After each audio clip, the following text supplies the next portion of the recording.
പിതാവും പുത്രനും പരിശുദ്ധ റൂഹായുമാകുന്ന സത്യേക ദൈവത്തിൻ്റെ വലിയ തിരുനാമത്തിൽ തനിക്ക് സ്തുതി. നമ്മുടെ മേൽ തൻ്റെ അനുഗ്രഹങ്ങളും കരുണയും രണ്ട് ലോകങ്ങളിലും എന്നും ഒന്നാളും ചൊരിയപ്പെടുമാറാട്ടെ. ആമീൻ. കർത്താവിൽ അനുഗ്രഹീതരെ, പ്രിയപ്പെട്ട പ്രകാശിച്ച അച്ഛൻ എന്നെപ്പറ്റി തുടങ്ങി വച്ചിരിക്കുന്ന മുഖവുരകൾ അല്പം കടന്നുപോയി എന്നെനിക്ക് ചെറുതായിട്ട് തോന്നിപ്പോകുന്നു. കാരണം കൂടുതൽ സമയവും കഴിവുകളേക്കാൾ കൂടുതൽ കഴിവില്ലായ്മയെപ്പറ്റി ചിന്തിക്കാനുമാണ് ഇപ്പോൾ എനിക്കിഷ്ടം. കഴിവുകൾ നല്ലതാണ്, പക്ഷേ കഴിവുകളെ നമ്മൾ എങ്ങനെയാണ് ദൈവത്തിന് വേണ്ടി പ്രയോജനപ്പെടുത്തുന്നത് എന്നുള്ള കാര്യത്തെപ്പറ്റി നമ്മളൊന്ന് ഇരുന്ന് ചിന്തിച്ചാൽ നമ്മളാരും ഇതൊന്നും വേണ്ട വിധത്തിൽ കൈകാര്യം ചെയ്യുന്നില്ല എന്നുള്ള ഒരു തലത്തിലേക്ക് നമ്മുടെ ചിന്തകളൊക്കെ നമ്മൾക്ക് ക്രമപ്പെടുത്തേണ്ടി വരും. അപ്പോൾ നമ്മളുടെ കഴിവുകളെ എങ്ങനെ കർത്താവിന് മുതലാക്കിയെടുക്കാമെന്നുള്ള കാര്യങ്ങൾ നമ്മൾ മനസ്സിലാക്കേണ്ടി വരും. ഏതായാലും ഇന്നത്തെ ഈ പാരിഷ് ഡേയിൽ, ഇടവക ദിനത്തിൽ ബലഹീനായി എന്നെ ക്ഷണിച്ചതിൽ നിങ്ങളോടുള്ള സ്നേഹവും നന്ദി അറിയിക്കുന്നു. ദേവാലയം ഒരു കുടുംബമാണ്. ദേവാലയം എന്തിൻ്റെ പ്രതീകമാണ് എന്ന് ഞാൻ നിങ്ങളോടൊരു ചോദ്യം ചോദിച്ചാൽ നിങ്ങൾ എന്തുത്തരം പറയും? ദേവാലയം എന്തിൻ്റെ പ്രതീകമാണ്? അങ്ങനെ ചിന്തിച്ചിട്ടുണ്ടോ? എന്തിൻ്റെയെങ്കിലും പ്രതീകമാണോ ഈ ദേവാലയം? നിങ്ങൾ അങ്ങനെ ചിന്തിച്ചിട്ടുണ്ട് എന്നെനിക്ക് തോന്നുന്നില്ല നിങ്ങളുടെ ഒരു മുഖഭാവം കണ്ടിട്ട്. എന്നാൽ നമ്മൾ മനസ്സിലാക്കിക്കൊള്ളൂ, ദേവാലയം നമ്മുടെ ശരീരത്തിൻ്റെ പ്രതീകമാണ്. കുടുംബസ്ഥരായി ജീവിക്കുന്നവർ ഈ ദേവാലയത്തിലെ എല്ലാവരെയും ഒരു കുടുംബത്തിലെ അംഗം പോലെ ഈ ഭിത്തിക്കകത്ത് നമ്മൾ വന്നു ചേരുമ്പോൾ നമ്മൾ ഓരോരുത്തരും ഈ ഭിത്തിക്കകത്തിരിക്കുന്ന ഇഷ്ടികകൾ പോലെ ഒരുമിച്ച് ചേർന്നിരിക്കുകയാണ്.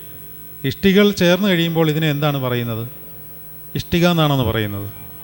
അപ്പോൾ ഇതിനെ പറയുന്ന പേരെന്താണ്? ഭിത്തി എന്നാണ് പറയുന്നത്. പക്ഷേ ഈ ഭിത്തി പൊളിച്ചാൽ ഇതിനകത്ത് ഓരോ ഇഷ്ടികകൾ കാണും. എന്ന് പറയുന്ന പോലെ ദേവാലയത്തിലെ ഓരോ അംഗങ്ങളും ചേർന്ന് ഒരു കുടുംബം ആയിരിക്കുകയാണ്. അതുകൊണ്ടാണ് പൗലോസ്ലീഹ പറയുന്നത്, നിങ്ങളാണ് ദൈവത്തിൻ്റെ മന്ദിരം. എനിക്ക് തോന്നുന്നു ഇന്ന് പൗലോസ്ലീഹയുടെ ലേഖനം വായിച്ചപ്പോൾ അതാണ് വായിച്ചത്. നിങ്ങൾ ദൈവത്തിൻ്റെ മന്ദിരമാണ്, ദൈവത്തിൻ്റെ ആത്മാവ് നിങ്ങളിൽ വസിക്കുന്നു എന്നും നിങ്ങൾ അറിയുന്നില്ലയോ? ദൈവത്തിൻ്റെ മന്ദിരം നശിപ്പിക്കുന്നവനെ ദൈവം നശിപ്പിക്കും. ദൈവത്തിൻ്റെ മന്ദിരം വിശുദ്ധമല്ലോ, നിങ്ങളും അങ്ങനെ തന്നെ. 1 കൊരിന്ത്യർ 3:16 വളരെ മനോഹരമായൊരു വാക്യമാണ്. നമ്മളാണ് ദൈവത്തിൻ്റെ മന്ദിരം. ഇത് ചെറിയ പ്രശ്നമാകും കേട്ടോ. കുഞ്ഞുങ്ങളെ നിങ്ങൾ വെളിയിൽ വിട്ടേക്കുക. ഇതിനകത്ത് കിടന്ന് ഇങ്ങനെ ഓടാൻ നിങ്ങൾ അനുവദിക്കരുത്. ഒന്നുകിൽ അവർ വെളിയിൽ പോയി കളിച്ചോട്ടെ, അവർക്കുള്ളതല്ലിത്. അവരെ ഇങ്ങോട്ട് കയറ്റണ്ട, വെളിയിൽ അവർ കളിച്ചോട്ടെ. ഇതിനകത്ത് കിടന്ന് അങ്ങോട്ടും ഇങ്ങോട്ടും ഇങ്ങനെ ഓടി തുടങ്ങിയപ്പോൾ നിങ്ങൾക്കാർക്കും ഒരു പ്രയാസം തോന്നിയില്ലേ? വെളിയിൽ കളിച്ചോ മക്കളെ, നിങ്ങൾ വെളിയിൽ കളിച്ചോ കേട്ടോ, അകത്തോട്ട് വരണ്ട. അപ്പോൾ നിങ്ങളിങ്ങോട്ട് ശ്രദ്ധിക്കുക.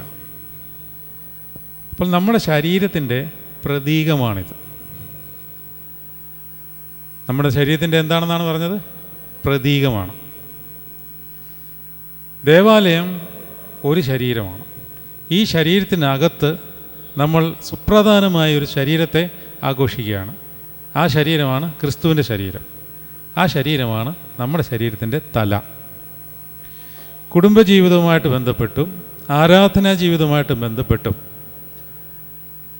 ഇന്ന് നമ്മൾ അനുഭവിക്കുന്ന ചില ചലഞ്ചസുകളുണ്ട്, വെല്ലുവിളികൾ. പലപ്പോഴും നമ്മൾ അതിനെപ്പറ്റി ബോധവാന്മാരല്ല. ഒരു കാലത്ത് നമ്മുടെ കയ്യിലേക്ക് കൈമാറി തന്നിട്ടുള്ള നിധികളുണ്ട്. പൗലോസ്ലീഹയുടെ ഭാഷയിൽ പറഞ്ഞാൽ ഉപനിധികൾ.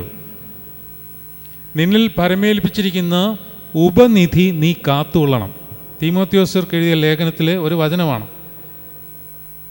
നമ്മളിൽ പരമേൽപ്പിച്ചിട്ടുള്ള ചില നിധികളുണ്ട്.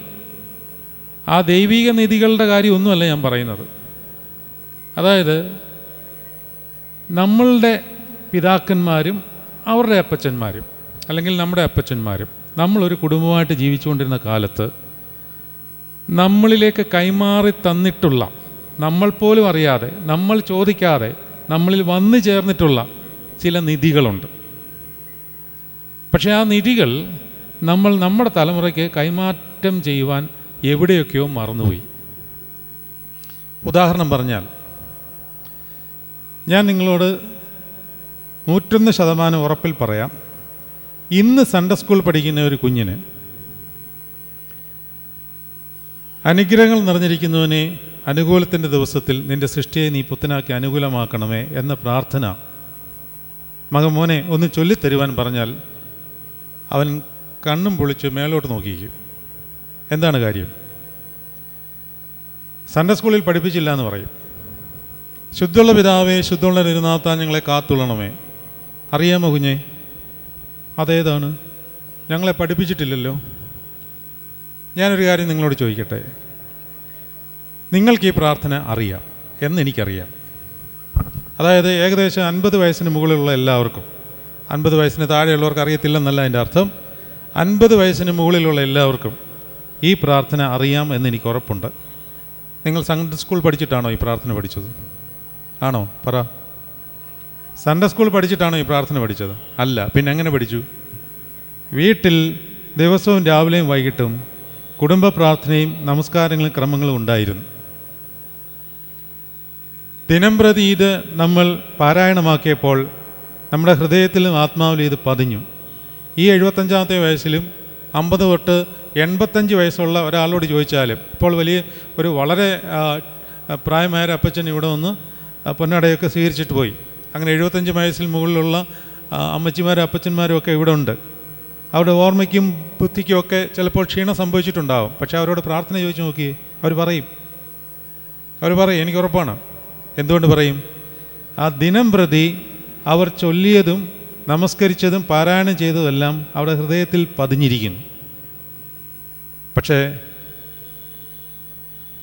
പതിഞ്ഞത് നമ്മുടെ അപ്പച്ചന്മാർ നമുക്ക് കൈമാറി തന്നിട്ടുണ്ടാവാം. പക്ഷേ ഇന്നത്തെ കുഞ്ഞുങ്ങൾ പ്രാർത്ഥന അറിയാൻ വയ്യാത്തത് സൺഡേ സ്കൂളിൽ നിന്ന് പഠിക്കാത്തതാണ്, അല്ലെങ്കിൽ അവിടെ പഠിപ്പിക്കാത്തതാണ് എന്നവർ പറയുമ്പോൾ പരിതപിക്കേണ്ടത് സൺഡേ സ്കൂളിനോടോ പള്ളിയോടോ അല്ല, അല്ലെങ്കിൽ പുരോഹിതനോടോ അല്ല, മറിച്ച് നമ്മളോടാണ്. കാരണം നിൻ്റെ വീട്ടിലത് ശീലമല്ല. ശീലമായിരുന്നെങ്കിൽ അവനിലത് പതിഞ്ഞേനെ. ഇനി ശീലമുള്ള വീടുകളിൽ പോലും ഇപ്പോൾ അനുഭവിക്കുന്ന മറ്റൊരു വെല്ലുവിളി, അവർക്ക് കുഞ്ഞുങ്ങളെ അതിലേക്ക് ആകർഷിക്കുവാൻ സാധിക്കുന്നില്ല. അവിടെ നമ്മൾ എന്തു ചെയ്യും? കുഞ്ഞുങ്ങളെ പരാതി പറയും, അല്ലെങ്കിൽ അവരുടെ കുഴപ്പമാണോ എന്ന് നമ്മൾ ധരിക്കും. ശരിക്കും കുഴപ്പം അവിടെ അല്ല, നമുക്കാണ്. അതായത് നമുക്കവരെ സ്പിരിച്വലി മോട്ടിവേറ്റ് ചെയ്യുവാൻ സാധിക്കാത്തത് കൊണ്ടാണ് അവർ നമ്മളുടെ അടുക്കിലേക്ക് വരാത്തത്. നിങ്ങളീ പ്രാർത്ഥിക്കുന്നതിലും ആരാധിക്കുന്നതിലും ദൈവത്തെ ഭയപ്പെടുന്നതിലും അവർക്ക് ഒരു സന്തോഷം തോന്നുന്നില്ല. അപ്പോൾ ആ സന്തോഷം കൊടുക്കുവാൻ നമുക്ക് സാധിക്കാതെ പോകുന്നത് നമ്മളുടെ പ്രാർത്ഥനകളും ആരാധനകളും ക്രമീകരണങ്ങളും ഒക്കെ അല്പം വഴിവിട്ടാണോ, അല്ലെങ്കിൽ യഥാർത്ഥമായ ദൈവഹിതപ്രകാരമാണോ നമ്മൾ നിർവഹിക്കുന്നത് എന്നുള്ളൊരു ചെറിയ സംശയം നമ്മുടെ ഉള്ളിൽ തന്നെ നമ്മൾ ഉണർത്തേണ്ടതുണ്ട്. അതുകൊണ്ട് മത്തായിയുടെ സുവിശേഷം 10-ാം അധ്യായം 34-ാം വാക്യം ഒന്ന് എടുത്തിട്ട് അതുമായിട്ട് ബന്ധപ്പെട്ട് നമ്മുടെ ഇന്നത്തെ കുടുംബജീവിതത്തിലും ആരാധനാ ജീവിതത്തിലും ദേവാലയ അന്തരീക്ഷമായിട്ടുള്ള ബന്ധത്തിലുമൊക്കെ നമ്മൾ നേരിടുന്ന ചില പ്രത്യേക ചലഞ്ചസുകളെപ്പറ്റി നമുക്കൊന്ന് അല്പസമയം ദൈവസന്നിധിയിൽ തന്നെ ചിന്തിക്കാം. ഇത് എവിടെയാണ് തകരാറ് സംഭവിച്ചിരിക്കുന്നത്? ഈ തകരാറിനെ നമുക്ക് ദൂരീകരിക്കാൻ പറ്റുമോ? നമ്മൾ ദേവാലയത്തിൽ വരുന്നുണ്ട്, ആരാധനയ്ക്ക് വരുന്നുണ്ട്, ഇനി ഞാൻ രാവിലെ സൂചിപ്പിച്ച പോലെ വിശുദ്ധ കുർബാന അനുഭവിക്കുന്നുണ്ട്. പക്ഷെ പഴയ മനുഷ്യൻ തന്നെ, ഒരു മാറ്റമില്ല. ഇങ്ങനെ ജീവിച്ച് മരിച്ചാൽ മതിയോ എന്നാണ് എൻ്റെ ചോദ്യം. അതായത് നമ്മൾ ഓരോ ദിവസവും നമ്മുടെ ആത്മീയ ഭാവത്തിലും മനോഭാവത്തിലും ശരീരഘടനയിലും മാറ്റം വന്നുകൊണ്ടിരിക്കുകയാണ്. ശരീരഘടനയിൽ നമ്മളറിയാതെ തന്നെ മാറ്റം വരും. നമ്മളിനി എന്തൊക്കെ ചെയ്താലും ശരീരഘടനയിൽ മാറ്റം വന്നുകൊണ്ടേയിരിക്കും. ഇന്നലെ തന്നെ ഞാനിവിടെ വന്നപ്പോൾ ഒരാൾ എന്നോട് ചോദിച്ചു, ഒത്തിരി മാറിപ്പോയല്ലോ എന്ന് പറഞ്ഞു. 20 വർഷം മുമ്പെങ്ങാണ്ടാണ് ഞാൻ ഈ ദേവാലയത്തിൽ വന്നിട്ടുള്ളത്. അപ്പോൾ 20 വർഷം കൊണ്ട് അന്ന് നല്ല പരിചിതമായിരുന്ന ഒരാൾക്ക് എന്നെ കണ്ടിട്ട് മനസ്സിലാവുന്നില്ല, സ്വാഭാവികമാണ്. പക്ഷേ അന്നത്തെ സ്വഭാവം തന്നെയാണ് ഇന്നെന്നുണ്ടെങ്കിൽ ശരിക്കും അവിടെയാണ് നമ്മൾ മനസ്സിലാവാതെ പോകേണ്ടത്. എങ്ങനെ? നമ്മുടെ മനോഭാവത്തിലുള്ള ഉയർച്ച എന്തുമാത്രം ഉണ്ടായി. മനോഭാവത്തിലുള്ള ഉയർച്ച സാധ്യമാകാതെ പോവുകയാണെങ്കിൽ ആത്മീക തകർച്ചയുണ്ടാകും. ഞാൻ സൂചിപ്പിച്ചില്ലേ, നമ്മുടെ ആരാധന ജീവിതത്തിൽ കുറവില്ല, പള്ളിയുമായിട്ടുള്ള പ്രവർത്തനങ്ങളിൽ കുറവില്ല, സാമൂഹ്യ പ്രവർത്തനങ്ങളിൽ കുറവില്ല. വ്യക്തിപരമായി ഒരു മനുഷ്യനാകുവാൻ, ക്രിസ്തുവിനെ പോലെ ആകുവാൻ പക്ഷേ നമുക്ക് സാധിച്ചിട്ടുണ്ടോ? കുറച്ചു മുമ്പ് നമ്മൾ താരതമ്യത്തെപ്പറ്റി പറഞ്ഞു. ശരിക്കും നമ്മൾ ആരുമായിട്ടാണ് താരതമ്യം ചെയ്ത് നോക്കേണ്ടത്? നമ്മൾ പലരുമായിട്ടും താരതമ്യം ചെയ്യും.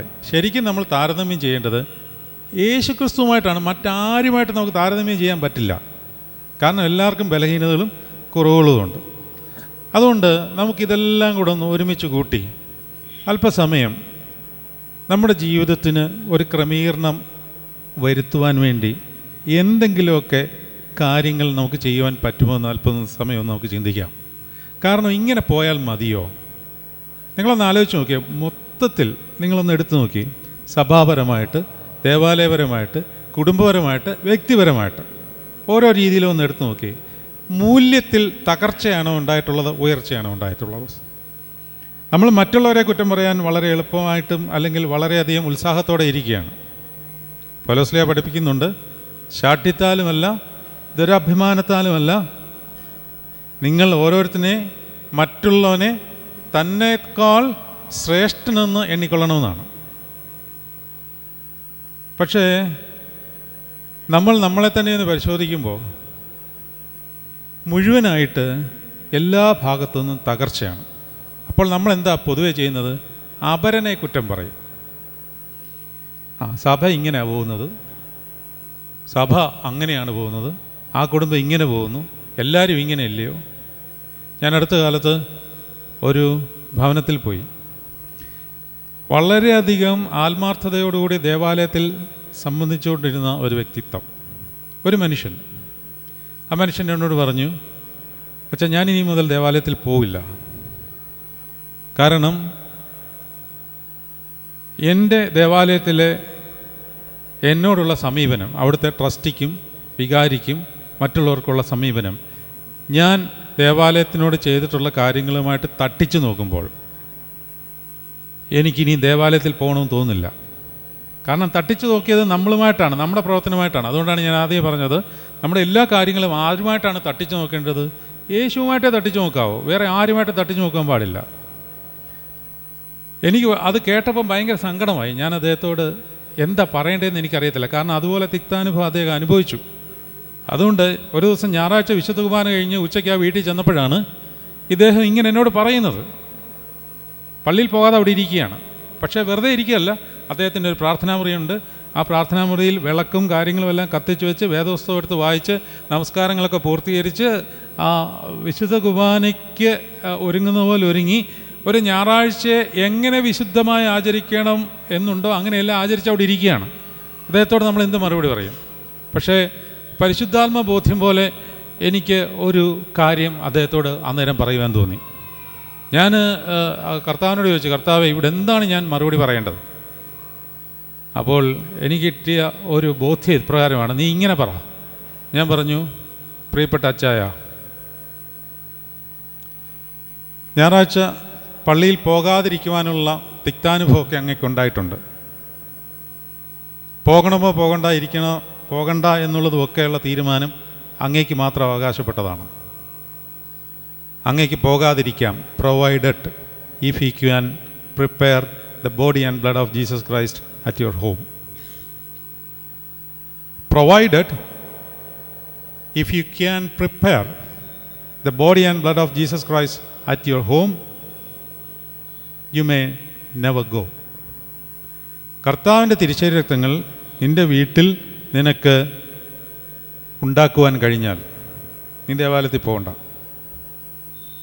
ദേവാലയത്തിൽ മാത്രം ലഭിക്കുന്ന ചില കാര്യങ്ങളുണ്ട്. അത് നമ്മളുടെ ഈർഷ്യം, പിണക്കം, പൊട്ടച്ചൊല്ല്, ചതിവാക്ക് മുതലായ കാര്യങ്ങളിൽ അനുഭവസ്ഥരാകുമ്പോൾ നമ്മൾ ആധ്യാത്മികതയെ ആ രീതിയിൽ കാണുവാൻ പാടില്ല. അതുകൊണ്ട് നമുക്ക് തിരിച്ചു വരാം. മത്തായിയുടെ സുവിശേഷം 10-ാം അധ്യായം 34-ാം വാക്യത്തിലേക്ക് നിങ്ങളുടെ ശ്രദ്ധയെ ഒന്ന് പെടുത്തുകയാണ്. അവിടെ ഇപ്രകാരം കർത്താവ് പറയുന്നു, ഞാൻ ഭൂമിയിൽ സമാധാനം വരുത്തുവാൻ വന്നുവെന്ന് നിങ്ങൾ നിരൂപിക്കരുത്. സമാധാനമല്ല, വാളത്രേ വരുത്തുവാനായിട്ട് വന്നിരിക്കുന്നത്. മനുഷ്യനെ തൻ്റെ അപ്പനോടും മകളെ തൻ്റെ അമ്മയോടും മരുമകളെ തൻ്റെ അമ്മാവിയമ്മയോടും ഭേദിപ്പിപ്പാൻ അത്രേ ഞാൻ വന്നത്. മനുഷ്യൻ്റെ വീട്ടുകാർ തന്നെ അവൻ്റെ ശത്രുക്കളാവും. എന്നേക്കാൾ അധികം അപ്പനെയോ അമ്മയോ പ്രിയപ്പെടുന്നവൻ എനിക്ക് യോഗ്യനല്ല. എന്നേക്കാൾ അധികം മകനെയോ മകളെയോ പ്രിയപ്പെടുന്നവനും എനിക്ക് യോഗ്യനല്ല. തൻ്റെ ക്രൂശെടുത്ത് എന്നെ അനുഗമിക്കാത്തവനും എനിക്ക് യോഗ്യനല്ല. തൻ്റെ ജീവനെ കണ്ടെത്തിയവൻ അതിനെ കളയുന്നു. എൻ്റെ നിമിത്തം തൻ്റെ ജീവനെ കളഞ്ഞവൻ അതിനെ കണ്ടെത്തും. നിങ്ങളിങ്ങോട്ടൊന്ന് ശ്രദ്ധിക്കണം അല്പസമയം. കർത്താവ് പറയുകയാണ്, ഞാൻ ഭൂമിയിൽ സമാധാനം വരുത്തുവാൻ വന്നുവെന്ന് നിങ്ങൾ വിചാരിക്കരുത്. ഇന്നത്തെ പേരൻറ്റിങ്ങിൽ വളരെയധികം പ്രശ്നമുള്ളൊരു കാര്യമാണ്. സമൂഹം മാറി, ടെക്നോളജി മാറി, കൾച്ചർ മാറി. ഇന്നത്തെ മാതാപിതാക്കൾ അഭിമുഖീകരിക്കുന്ന വലിയൊരു പ്രശ്നം ഇന്നത്തെ കുഞ്ഞുങ്ങളെ അവർക്ക് കൈകാര്യം ചെയ്യുവാൻ പറ്റുന്നില്ല എന്നുള്ളതാണ്. സമാധാനം ഇല്ല. അതുകൊണ്ട് അവർ പോകുന്ന വഴിയെ മാതാപിതാക്കൾക്ക് പോകേണ്ട അവസ്ഥയിലേക്ക് വന്നിരിക്കുകയാണ്. പക്ഷെ അത് എന്തുകൊണ്ടാണ് എന്ന് ചിന്തിച്ചിട്ടുണ്ടോ? എന്തുകൊണ്ടാണ്? മാതാപിതാക്കളിൽ സ്പിരിച്വൽ പവർ നഷ്ടമായിരിക്കുന്നു. അതാദ്യം നമ്മൾ മനസ്സിലാക്കണം. നിങ്ങളൊരു കാര്യം ഇപ്പോൾ കേട്ടുള്ളൂ, ആത്മീയ ശക്തിയെ വെല്ലാൻ ഇന്നേ വരെ ഒരു ലോകശക്തിക്കോ ഒരു ടെക്നോളജിക്കോ സാധ്യമായിട്ടില്ല, ഇന്നേ വരെ. പക്ഷേ ആത്മീയ ശക്തി ഉണ്ടാവണം. ഞാൻ പെട്ടെന്ന് എൻ്റെ മനസ്സിൽ വരുന്ന ഒരു കാര്യം മാത്രം പറയാം. ഞാൻ ദീദിമോസ് ബാവയുടെ കൂടെ കുറച്ചാൾ നിന്ന ആളാണ്. ദീദിമോസ് ബാവയെ നിങ്ങൾക്കറിയാമോ? അറിയാമോ? അറിയാമല്ലോ അല്ലേ? നിങ്ങളെന്താ ഇങ്ങനെ ഇരിക്കുന്നത്? ഉറങ്ങിപ്പോയോ? ദീദിമോസ് ബാവ നമ്മുടെ ബാവാമാരിൽ ഒരാളായിരുന്നു. കഴിഞ്ഞ ബാവയുടെ മുമ്പിലുള്ള ബാവയായിരുന്നു. മലങ്കര മെത്രോപൊലിത്തൻ ബാവയായിരുന്ന ദീദിമോസ് പ്രഥമൻ. അദ്ദേഹത്തിൻ്റെ കൂടെ ഞാൻ കുറച്ച് നാൾ ഉണ്ടായിരുന്ന സമയത്ത് അദ്ദേഹത്തിൻ്റെ ഒരു സ്വഭാവ രീതി എന്ന് പറഞ്ഞാൽ സംസാരമില്ല, ഒറ്റ നോട്ടമേ ഉള്ളൂ. അതിൽ നിന്ന് എല്ലാ കാര്യങ്ങളും കിട്ടും. എത്ര കൊടികൊട്ടിയ അച്ഛന്മാർ എത്ര ബഹളം ഉണ്ടാക്കിക്കൊണ്ട് വന്നാലും ഇദ്ദേഹത്തിൻ്റെ ഒറ്റ നോട്ടത്തിൽ ഒന്നും മിണ്ടാതാവും. ശരീരത്തിന് ശക്തിയില്ല, മനസ്സിന് ബലമില്ല, ഓർമ്മശക്തിയില്ല. കണ്ണാടിക്കടയിൽ കൂടെ ഇങ്ങനൊന്ന് നോക്കത്തേ ഉള്ളൂ. ആ ഒറ്റ നോട്ടത്തിൽ സകലരും ദഹിച്ചു പോകുന്ന പോലെ ചൂളും. അതെങ്ങനെയാണ്? അത് ആത്മീയമായി നേടിയെടുത്ത ഒരു പ്രാഭവത്തിന് മുമ്പിൽ ഒന്നും പറയാനാവാതെ നിൽക്കുന്ന ലോകശക്തിയാണത്. അപ്പോൾ നമ്മുടെ കുഞ്ഞുങ്ങൾ വഴിവിട്ടു പോവുകയോ നമ്മുടെ പരിധിയിൽ വരാതിരിക്കുകയോ ചെയ്യുന്നതിൻ്റെ ഒരു കാരണം നമ്മുടെ ആത്മീയ ശക്തിക്ക് കുറവുണ്ടെന്നുള്ളതാണ്. നമ്മളുടെ വിചാരം ആധ്യാത്മിക ജീവിതം എന്നൊക്കെ പറഞ്ഞാൽ രാവിലെ പള്ളിയിൽ പോവുക,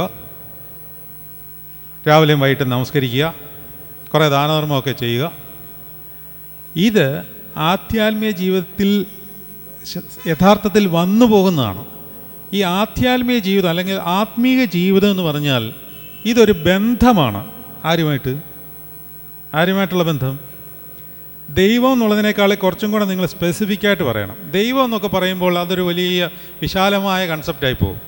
ഈ ബന്ധം ആരോടെ പറ്റത്തുള്ളൂ? ആ ക്രിസ്തു എന്നൊക്കെയുള്ള നിൽക്കട്ടെ, ആരോടെ പറ്റുകയുള്ളൂ? ആര് തമ്മിലേ പറ്റത്തുള്ളൂ ബന്ധം? ഒരു മൃഗത്തിനോട് നിങ്ങൾക്ക് ബന്ധം ഉണ്ടാക്കാൻ പറ്റുമോ? ബന്ധം ഉണ്ടാക്കാൻ പറ്റുമായിരിക്കും. പക്ഷെ ഞാൻ പറയുന്നത് ബന്ധം എന്ന് പറയുന്ന ഒരു വ്യക്തിയോടാണ്. വ്യക്തിബന്ധം. ക്രിസ്തു എന്നുള്ള വ്യക്തിയെ നിങ്ങൾക്ക് പരിചയമുണ്ടോ? അതോ ക്രിസ്തു എന്ന ദൈവത്തെ മാത്രമേ പരിചയമുള്ളൂ? ഇത് നിങ്ങൾ വളരെ ശ്രദ്ധാപൂർവം ആത്മീയ ജീവിതത്തിൽ സൂക്ഷ്മതയോടെ കൈകാര്യം ചെയ്യേണ്ട കാര്യമാണ്. യേശു ഒരു വ്യക്തിയാണ്. ആണോ? പിതാവ് വ്യക്തിയാണോ? ആണോ? ഓർത്തഡോക്സ് തിയോളജി പഠിപ്പിക്കാൻ എനിക്ക് പറ്റില്ലിപ്പോൾ. അതല്ല എന്നെ അച്ഛൻ ഏൽപ്പിച്ചിരിക്കുന്നത്. പിതാവ് വ്യക്തിയാണോ? പരിശുദ്ധാത്മാവ് വ്യക്തിയാണോ? ആണോ? അതോ ഒരു ശക്തിയാണോ? എന്താണ് നിങ്ങൾ ഉദ്ദേശിക്കുന്നത്? ഈ പിതാവും പുത്രനും പരിശുദ്ധാത്മാവും എന്നൊക്കെ പറയുമ്പോൾ ഇവർ മൂന്നും വ്യക്തികളാണ്. അതാണ് ക്രിസ്ത്യാനിറ്റിയിലെ ഏറ്റവും വലിയ സവിശേഷത. വ്യക്തിബന്ധമാണ്. ഈ മൂന്ന് വ്യക്തിത്വങ്ങൾ ഒന്നായിരിക്കുന്നു, ഒന്നായിട്ട് ചേർന്നിരിക്കുന്നു. അത് നമ്മുടെ ബുദ്ധിക്ക് അപ്രാപ്യമാണ്. അപ്പോൾ ഇവിടെ ആധ്യാത്മിക ജീവിതം എന്നൊക്കെ നമ്മൾ പറഞ്ഞുകൊണ്ട് നടക്കുമ്പോൾ ഈ വ്യക്തിബന്ധമുണ്ടോ? ഇന്ന് രാവിലെ ഞാൻ അതുകൊണ്ടാണ് സൂചിപ്പിച്ചത്. ഈ വ്യക്തിയുമായിട്ട് ബന്ധം സ്ഥാപിച്ച് കഴിഞ്ഞാൽ നമുക്കതുമായിട്ട് ഒരു രഹസ്യബന്ധം വേണമെന്ന് പോലും തോന്നും. ആരോടാണ് നമ്മൾ രഹസ്യബന്ധം ഉണ്ടാക്കുന്നത്? ഇപ്പോൾ പ്രണയ ജോഡികൾ അവർ വീട്ടിൽ പറയാതെ ഇവർ ഒന്നിച്ചിരിക്കുവാൻ ആഗ്രഹിക്കും. എന്തുകൊണ്ടാണ്? ആ ബന്ധത്തിൻ്റെ ശക്തി എങ്ങനെയാണ്? അതൊരു ഡോപ്പമിനാണ്. അത് എന്തോ ഒരു എൻസൈം നമ്മുടെ, അല്ലെങ്കിൽ അതുപോലുള്ള ഒരു എന്താ പറയുന്നത്, എൻസൈം അല്ലല്ലോ അത്. ഡോപ്പമിൻ എൻസൈം അല്ലല്ലോ. നിങ്ങൾ സയൻസ് പഠിച്ചിട്ടുള്ളവർ പറയൂ. അത് നമ്മുടെ ശരീരത്തിൽ പ്രൊഡ്യൂസ് ചെയ്യുന്നതുകൊണ്ടാണ്. സന്തോഷത്തിൻ്റെ ഒരു പ്രത്യേക ഫോമുലയാണത്. കർത്താവുമായിട്ടുള്ള ബന്ധത്തിന് ഒരു സ്പിരിച്വൽ ഡോപ്പമിൻ പ്രൊഡ്യൂസ് ചെയ്യണം. ആ കൃപയും കർത്താവ് തന്നെ തരണം. ഇത് കിട്ടിക്കഴിഞ്ഞാൽ നിങ്ങളുടെ മക്കളെ നിങ്ങളുടെ ആത്മീക വഴിയിലൂടെ നയിക്കത്തക്കവണ്ണം അവർ ഇങ്ങോട്ട് വന്നോളും. ഇന്ന് സംഭവിച്ചിരിക്കുന്നത് നമ്മൾ അവരുടെ വഴിയെ പോവുകയാണ്. വലിയൊരു ചലഞ്ചാണ്.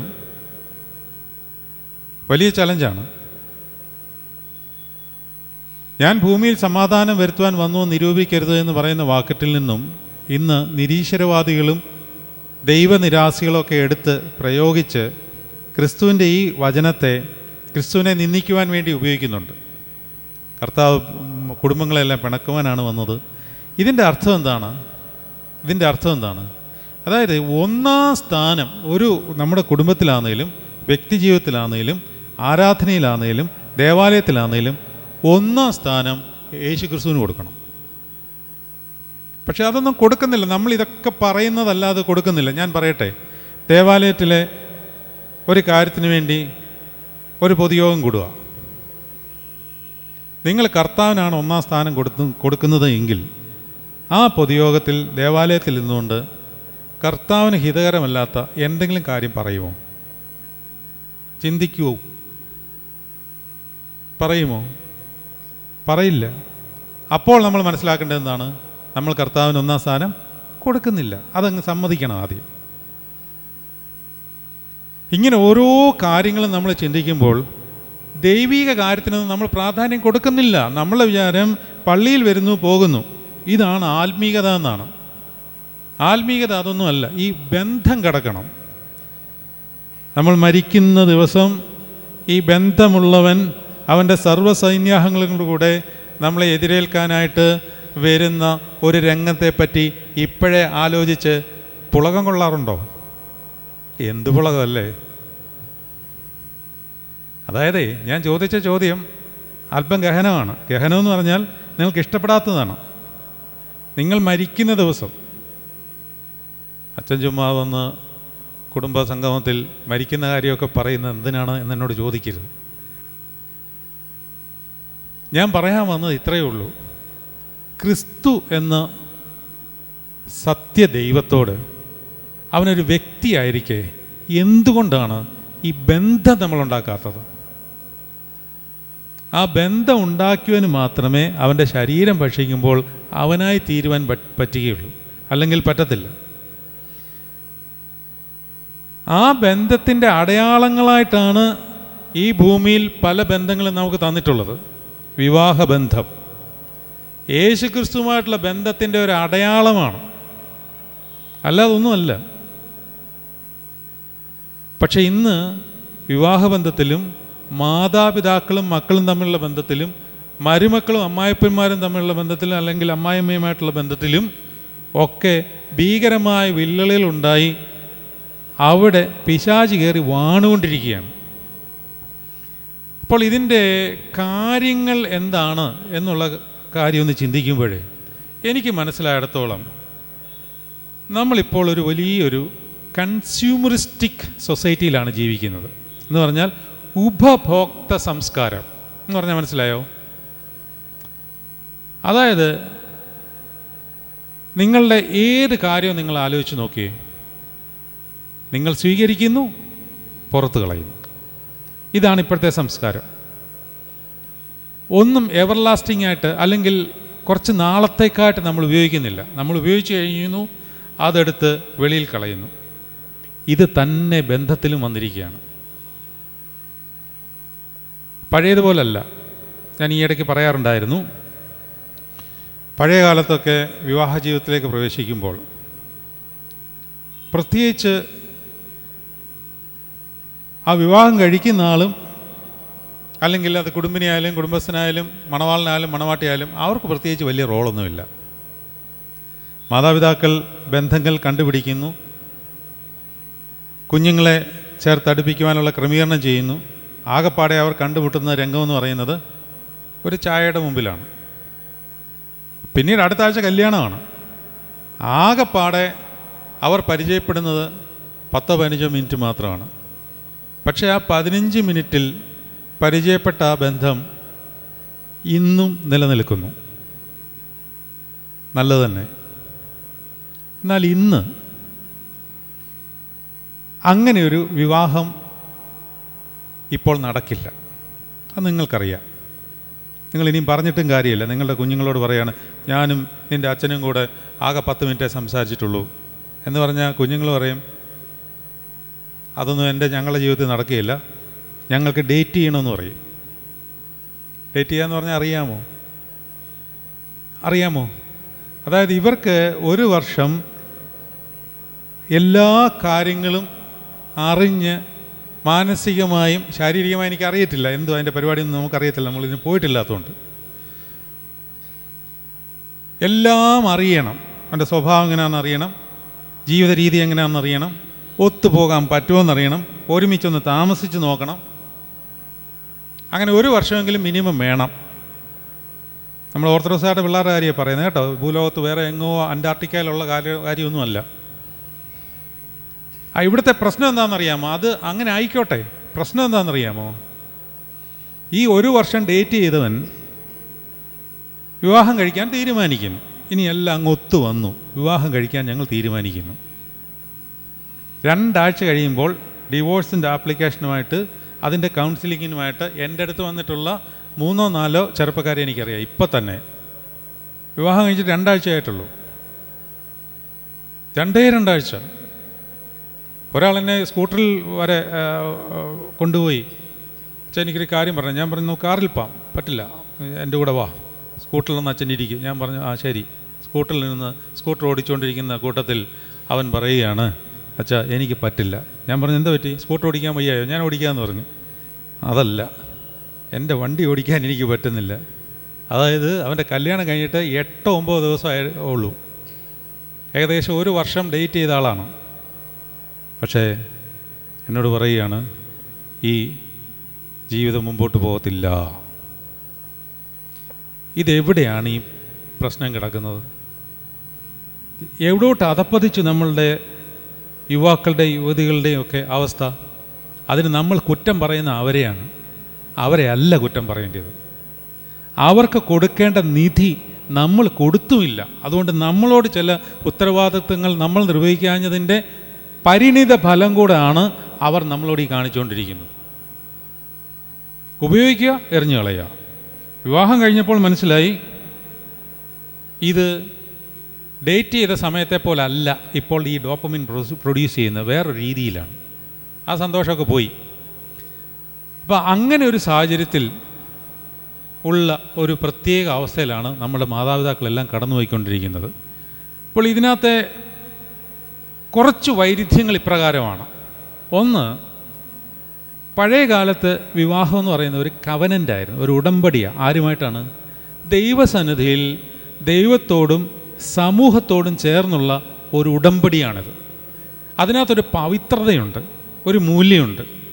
ഞാനൊരു ഉടമ്പടിയിൽ പെട്ടവനാണ് എന്നുള്ള ബോധ്യം അവനുണ്ട്. അവൻ്റെ ജീവിതത്തിന് അരൾച്ച വന്നാലും വരൾച്ച വന്നാലും ഈ ഉടമ്പടിയുടെ ഒരു പവിത്രതയുടെ മൂല്യം അവൻ അറിയാവുന്നതുകൊണ്ട് അവൻ അതിനെ തരണം ചെയ്യുവാൻ ശ്രമിക്കുമായിരുന്നു, സഹനത്തിൽ കൂടിയും ജീവിത വിശുദ്ധിയിൽ കൂടിയും ഒക്കെ. പക്ഷേ ഇന്ന് കവനൻ്റ് അല്ല ഉള്ളത്, പിന്നെന്താണെന്നറിയാമോ? കോൺട്രാക്റ്റാണ്. കോൺട്രാക്റ്റ് അതും ഒരു ഉടമ്പടിയാണ്. പക്ഷേ കോൺട്രാക്റ്റ് എന്നുള്ള ഉടമ്പടിക്ക് ദൈവീക ബന്ധമില്ല. കൗൺസിലിങ്ങും കുമ്പസാരവും തമ്മിലുള്ള വ്യത്യാസം അതാണ്. എന്താണ് കൗൺസിലിങ്ങും കുമ്പസാരവും തമ്മിലുള്ള വ്യത്യാസം? കുമ്പസാരിക്കാൻ താല്പര്യമില്ലാത്തവൻ അവൻ പറയുന്ന ന്യായീകരണമാണ്, കൗൺസിലിങ്ങിന് പോയാൽ പോരെ, കൗൺസിലിങ്ങിന് പോയാലും മതിയാവും. പക്ഷെ അവിടെ ഒരു കാര്യം സംഭവിക്കില്ല. എന്താണ്?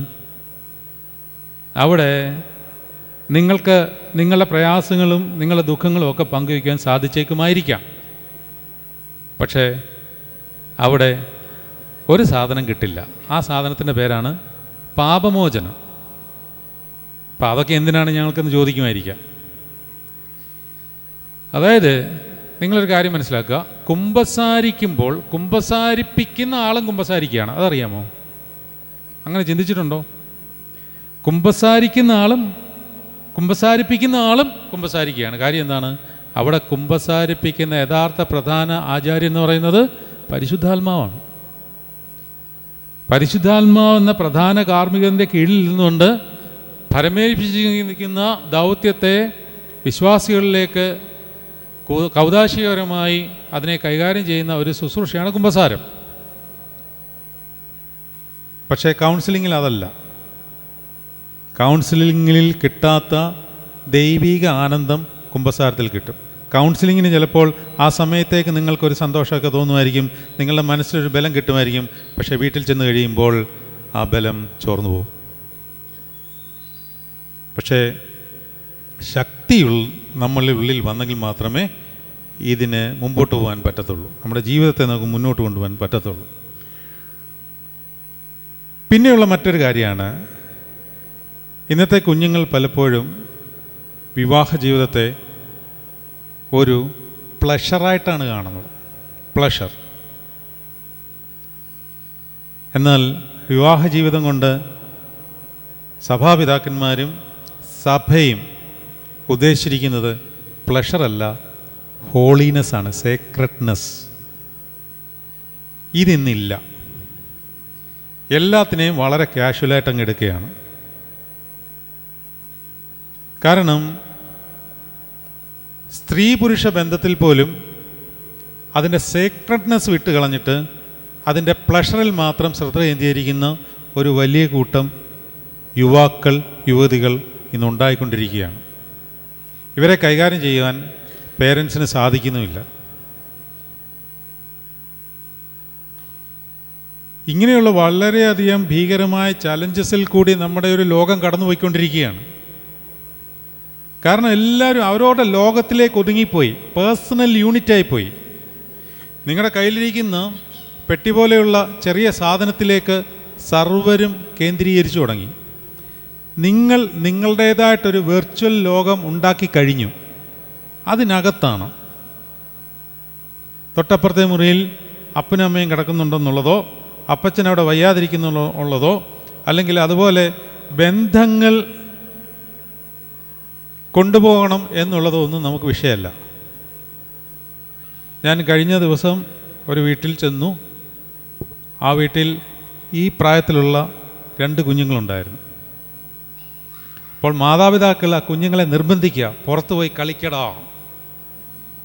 അപ്പുറത്തെ വീട്ടിലെ അയൽവക്കക്കാരെ അവരുടെ ഗ്രൗണ്ടിൽ കുഞ്ഞുങ്ങൾ കളിക്കുന്നുണ്ട്.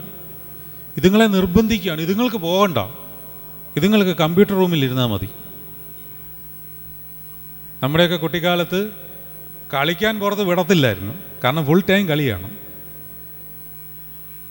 അതുകൊണ്ടാണ് സംഭവിക്കുന്നത്, ഈ കുഞ്ഞുങ്ങളെല്ലാം അവരുടെ യൂണിറ്റിലേക്ക് അങ്ങ് ഒതുങ്ങി, ബന്ധങ്ങളുടെ മൂല്യം അറിയാതെ പോയി. ഈ മാനസികമായ തൃപ്തി ഒരു പ്ലഷറിലേക്ക് മാറി. അപ്പോൾ എല്ലാ ബന്ധങ്ങളും ഇങ്ങനെ പ്ലഷറിൻ്റെ കാര്യം മാത്രമാണ് തരുന്നതെന്നാണ് വിചാരം. പക്ഷേ ബന്ധങ്ങളിലേക്ക് യഥാർത്ഥമായിട്ട് കയറി കഴിയുമ്പോൾ ഈ പ്ലഷറിനപ്പുറത്ത് വേറെ ചില കാര്യങ്ങളുണ്ട് എന്നുള്ള കാര്യം അവർക്ക് മനസ്സിലാകുന്നു, അവർക്ക് മടുപ്പുളവാകുന്നു. എന്തുകൊണ്ടാണ് നമുക്കൊരു കാര്യത്തിൽ മടുപ്പ് വരുന്നത്? മടുപ്പ് വരുന്നത് എന്തുകൊണ്ടാണ്? അതായത് ഈ സേക്രഡ്നെസ് നമ്മൾ വിട്ടുകളയുന്നതുകൊണ്ടാണ്. പുതുമണവാളനും പുതുമണവാട്ടിയും എന്ന് പറയുമ്പോൾ അവർക്ക് എല്ലാ കാര്യത്തിലും പുതുമ വേണം. അതാ സേക്രഡ്നെസ് എന്നുള്ളൊരു സംഗതി, അല്ലെങ്കിൽ ഇതിനൊരു വിശുദ്ധിയുടെ തലമുണ്ട്. ചില കാര്യങ്ങൾ അനുവദിക്കപ്പെടാതെ ചെയ്യരുത് എന്നുള്ളൊരു ബോധ്യത്തിൽ അതിനെ സൂക്ഷ്മതയോടെ വിശുദ്ധിയോടെ കൈകാര്യം ചെയ്യാത്ത ഒരുത്തനും വിവാഹ ജീവിതത്തിൻ്റെ പവിത്രതയോ നൈർമല്യതയോ സുഖമോ കിട്ടില്ല. കാരണം ഇതെല്ലാം ഇവൻ ആസ്വദിച്ച് കഴിഞ്ഞു. പിന്നെ എന്തിനോ വേണ്ടി തിളയ്ക്കുന്ന സാമ്പാർ പോലെ അങ്ങ് കെട്ടുകയാണ്. കെട്ടിക്കഴിയുമ്പോൾ ഒരാഴ്ച കഴിയുമ്പോൾ പറയുകയാണ്, 1 വർഷം ഡേറ്റ് ചെയ്തവൻ പറയുകയാണ്, ഇത് മുമ്പോട്ട് പോകില്ല. 10 മിനിറ്റ് ഒരു ചായയുടെ മുമ്പിൽ നിന്ന് മാത്രം ബന്ധം ഉണ്ടാക്കിയ ബന്ധങ്ങൾ പവിത്രമായി 10, 75, 80 വർഷം വരെ നീണ്ടുപോയി മരിക്കുന്നവരെ ദൃഢമായിരിക്കുകയാണ്. ഇതൊരു വലിയൊരു വിരോധാഭാസമാണ്. സേക്രഡ്നെസ് നഷ്ടപ്പെട്ടു. പവിത്രത, പാവനമായതിനെല്ലാം പരിഹസിക്കാൻ തുടങ്ങി. നിങ്ങളൊരു കാര്യം മനസ്സിലാക്കിക്കോളൂ, ഇന്നത്തെ ലോകത്ത് വിശ്വാസ ജീവിതം, വിശുദ്ധ ജീവിതം, എന്തൊക്കെയാണ്? വിശ്വാസ ജീവിതം, വിശുദ്ധ ജീവിതം, ഇത് രണ്ടും ലോ ഗ്രേഡ് സാധനങ്ങളാണ്. ഇപ്പോൾ നിങ്ങൾ കോളേജിലോ സ്കൂളിലോ പഠിക്കുന്ന ഒരു കുഞ്ഞ്, അവൻ്റെ സാധാരണ കൂട്ടുകാരെ പോലെ പെരുമാറാതെ ഞാൻ ഇത് ചെയ്യില്ല, അല്ലെ നിങ്ങളുടെ ഈ കൂട്ടായ്മയ്ക്ക് ഞാൻ വരില്ല, ഈ ദുഷ്പ്രവൃത്തിക്ക് ഞാൻ നിൽക്കില്ല എന്നൊരു കുഞ്ഞ് പറയുകയാണെങ്കിൽ അവൻ ആ സമൂഹത്തിൽ നിന്ന് അന്യനായിപ്പോയി. അങ്ങനെ അന്യനായി പോവുകയാണെങ്കിൽ അന്യനായി പോകട്ടെ എന്നാണ് കർത്താവ് പറയുന്നത്. കാരണം ഞാൻ ഭൂമിയിൽ സമാധാനം വരുത്തുവാൻ വന്നു എന്ന് നിങ്ങൾ നിരൂപിക്കണ്ട, അതിനല്ല വന്നിരിക്കുന്നത്. നമ്മൾ വേറിട്ടവരാണ്. ഈ വേർപാട് എവിടെയാണ്? ഹോളിനെസ്സിലാണ്. ദൈവമക്കളെ, ഞാൻ കർത്താവായ യേശുക്രിസ്തുവിൻ്റെ നാമത്തിൽ നിങ്ങളോട് പറയുന്നു, വിശുദ്ധിയെ വിട്ടൊരു കളി നടത്തിയാൽ ദൈവം പ്രസാദിക്കില്ല. വിശുദ്ധിയെ വിട്ട് ഒരു കളി നടത്തിയാൽ അതിൽ ദൈവം പ്രസാദിക്കില്ല. നമ്മൾ ഓരോ ഇടപാടിലും അശുദ്ധ വ്യാപാരങ്ങൾ ഉണ്ടാകുവാൻ പാടില്ല. അതിനായിട്ടുള്ള ഒരു പ്രൊട്ടക്ഷൻ നമ്മൾ വ്യക്തിബന്ധമായി രഹസ്യമായി കർത്താവിൽ നേടിയെടുക്കാതെ കിട്ടത്തുമില്ല. നിങ്ങളിനി എത്ര ആരാധനയെ സംബന്ധിച്ചിട്ടെന്ന് പറഞ്ഞാലും, നിങ്ങളിനി എത്ര വിശുദ്ധ കുർബാന അനുഭവിച്ചെന്ന് പറഞ്ഞാലും, വിശുദ്ധി നിങ്ങൾക്ക് ആയുധമാണെങ്കിൽ നിങ്ങൾ വ്യക്തിപരമായിട്ട് രഹസ്യബന്ധം കർത്താവിനോടുണ്ടാക്കണം. ഇല്ലെങ്കിൽ കിട്ടത്തില്ല. കുർബാനയൊക്കെ അനുഭവിച്ചിട്ട് വെളിയിലോട്ട് പോയി ഒരുത്തൻ നിൻ്റെ മുഖത്തൊരടിക്കുമ്പോൾ തിരിച്ച് 4 വൃത്തികെട്ട വർത്തമാനം അങ്ങോട്ട് അപ്പോൾ തന്നെ പറയും. അനുഭവിച്ച കുർബാനയൊക്കെയാണ്, അത് ഒക്കെ സംഭവമൊക്കെയാണ്. എന്തുകൊണ്ടാണത്? ശക്തി കിട്ടിയില്ല. സാധനമൊക്കെ അകത്ത് പോയി, ശക്തി കിട്ടിയില്ല. അപ്പോൾ ഈ ശക്തി കിട്ടുന്നില്ല, പിന്നെ എന്തിനാണ് ഇത് ഭക്ഷിക്കുന്നത്? പഴയ ആൾ തന്നെ. സഹോദരൻ വീട്ടിൽ മിണ്ടാതിരിക്കാൻ തുടങ്ങിയിട്ട് വർഷങ്ങളായി. എല്ലാ ദിവസവും വന്ന് കുർബാനയൊക്കെ അനുഭവിക്കുന്നുണ്ട്. ഈ ശത്രുത വർദ്ധിക്കുന്നതല്ലാതെ ഒന്നും സംഭവിക്കുന്നില്ല. അതുകൊണ്ട് അങ്ങനെയുള്ള ഒരു അവസ്ഥയിലേക്ക് നമ്മളുടെ കുടുംബങ്ങൾ ആയിപ്പോകുന്നത് നമ്മൾ ഈ രഹസ്യബന്ധം ഉണ്ടാക്കാതെ നമുക്ക് ഒരു ഉള്ളിലൊരു നിധി ഇല്ലാതെ പോവുക. ഈ നിധി ഉണ്ടെങ്കിലേ ഇത് കൊടുക്കാൻ പറ്റത്തുള്ളൂ പിള്ളേർക്ക്. ഇന്നത്തെ കാലത്ത് കുഞ്ഞുങ്ങളെ മാതാപിതാക്കൾക്ക് പേടിയാണ്, വിദ്യാർത്ഥികളെ അധ്യാപകർക്ക് പേടിയാണ്. പഴയ കാലത്തോ ഗുരുക്കന്മാരെ വിദ്യാർത്ഥികൾക്ക് ഭയമാണ്, അപ്പനമ്മമാരെ ഭയമാണ്. ഭയം എന്ന് പറയുമ്പോൾ നിങ്ങൾക്ക് ഈ പേടിപ്പിക്കുന്ന ഭയമല്ലത്, ഒരു റെസ്പെക്റ്റ്ഫുൾ ഫിയറാണ്. അതെങ്ങനെയാണ് വന്നത്? അവരുണ്ടാക്കിയെടുത്ത് തല്ലിപ്പഴിപ്പിച്ചതൊന്നും അല്ലത്. അവരുടെ ആധ്യാത്മിക ജീവിതം കണ്ടിട്ട് അവരോട് എതിർക്കുവാൻ പറ്റാതെ മാറി നിൽക്കുന്ന ഒരു അവസ്ഥാവിശേഷമാണ്. അല്ലാതെ എലിന്ന് പോലിരിക്കുന്ന 75 വയസ്സുള്ള അപ്പൻ്റെ മുമ്പിൽ 30 വയസ്സുള്ള ആകാര വടിവോടൊരിക്കുന്ന മകൻ തലകുനിച്ച് നിൽക്കേണ്ട കാര്യം എന്തുവാണ്? ആ അപ്പനുണ്ടാക്കിയിരിക്കുന്ന ഒരു ആത്മീക പവറിലാണ് അവൻ തലകുനിച്ച് നിൽക്കുന്നത്. ഇത് നമുക്ക് കൊടുക്കാൻ പറ്റിയില്ല. അതുകൊണ്ടെന്താണ്, കുഞ്ഞുങ്ങളെ നമ്മൾ ഭയക്കുന്ന അവസ്ഥയിലേക്ക് വന്നിരിക്കുകയാണ്. നിങ്ങൾ അധ്യാപകരോട് ചോദിച്ചു നോക്കിയുള്ളൂ, അല്ലെങ്കിൽ ഇവിടെ അധ്യാപകരുണ്ടെങ്കിൽ, ഇവിടെ അധ്യാപകർ ഇരിപ്പുണ്ടോ? അധ്യാപകരുണ്ടെങ്കിൽ അവരോട് ചോദിച്ചു നോക്കിയുള്ളൂ. ഇന്നത്തെ കുഞ്ഞുങ്ങളെ അധ്യാപകർക്ക് നിയന്ത്രിക്കുവാൻ പറ്റില്ല.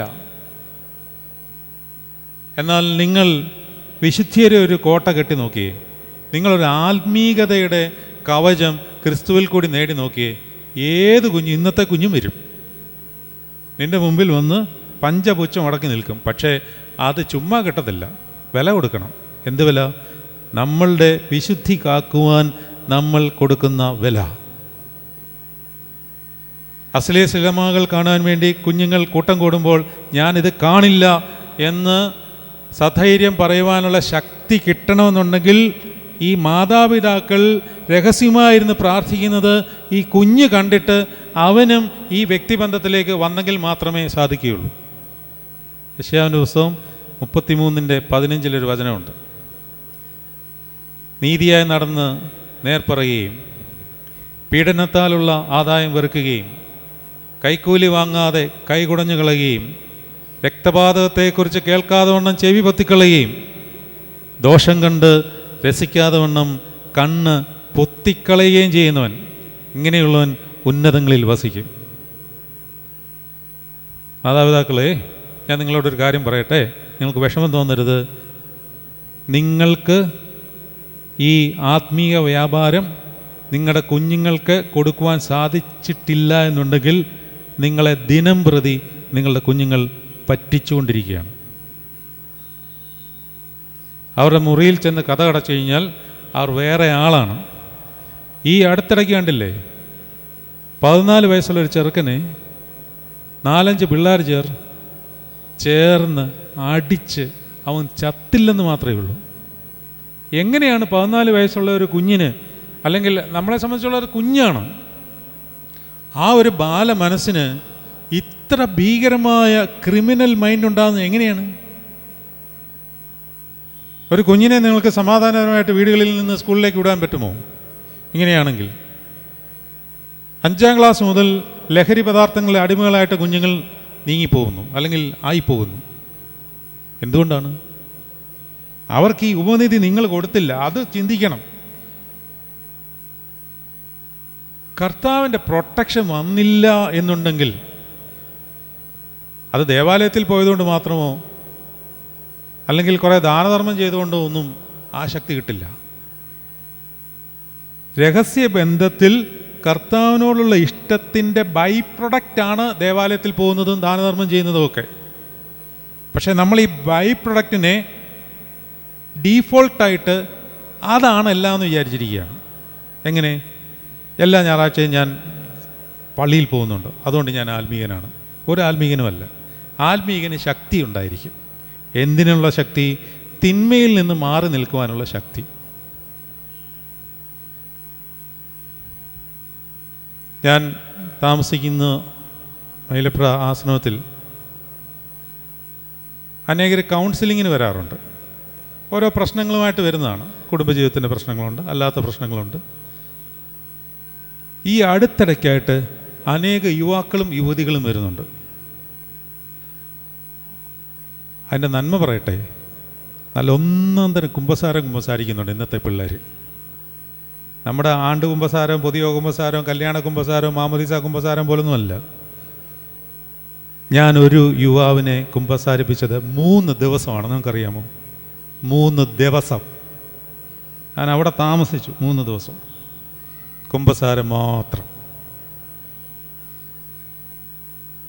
അങ്ങനെയുള്ള പിള്ളേരുണ്ട്.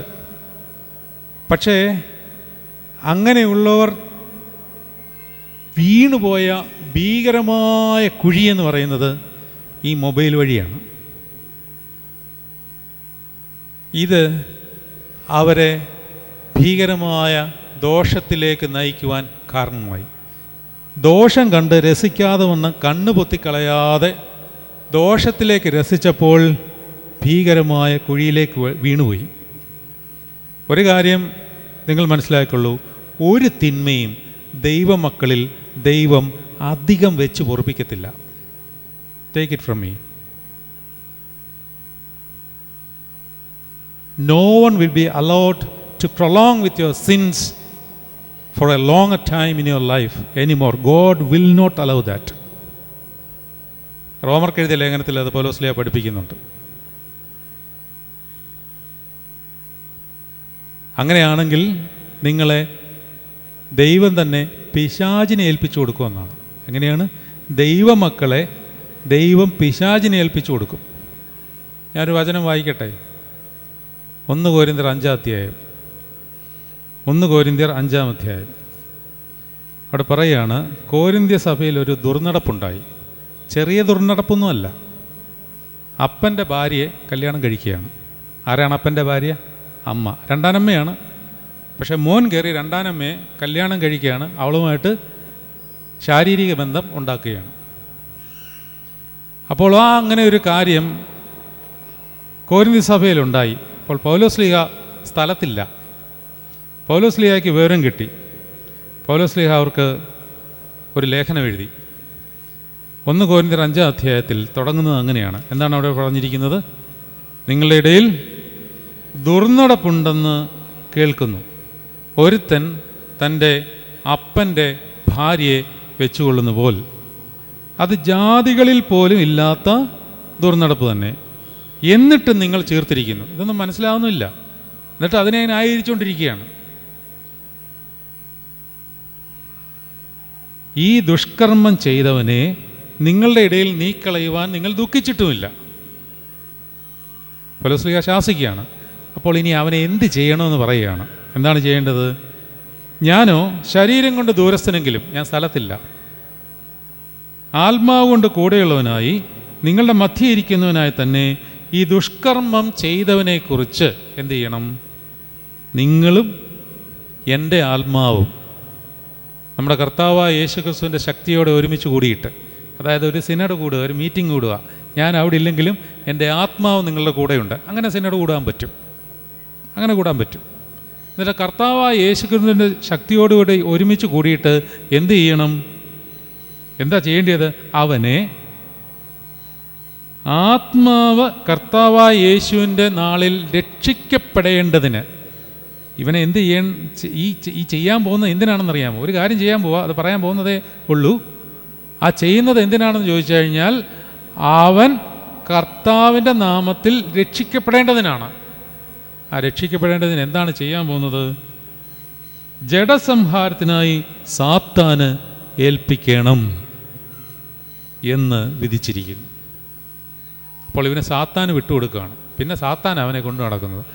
ആ കൊണ്ടു നടക്കുമ്പോൾ അനേകരുടെ പ്രാർത്ഥന കൂടെയുണ്ട്. ദൈവം അത് വാച്ച് ചെയ്യും.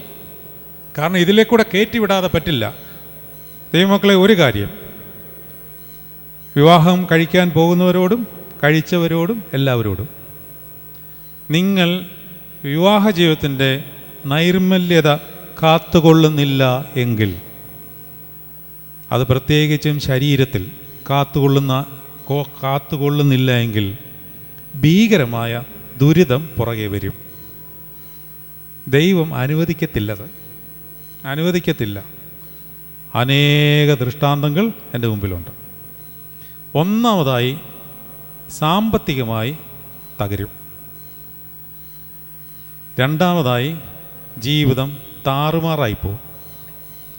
അതെന്തിനാണ് ദൈവം അങ്ങനെ ആക്കി പിശാചിനെ ഏൽപ്പിച്ചു കൊടുക്കുന്നതെന്ന് വെച്ചാൽ, അവൻ ആ ടർമോയിലിൽ കൂടി കടന്നു പോയിട്ട് അവൻ തൻ്റെ അവസ്ഥ മനസ്സിലാക്കി തിരിച്ചു വരണം. അങ്ങനെ തിരിച്ചു വരുന്ന ഒരാളെ പറ്റിയാണ് ഞാൻ പറഞ്ഞത്.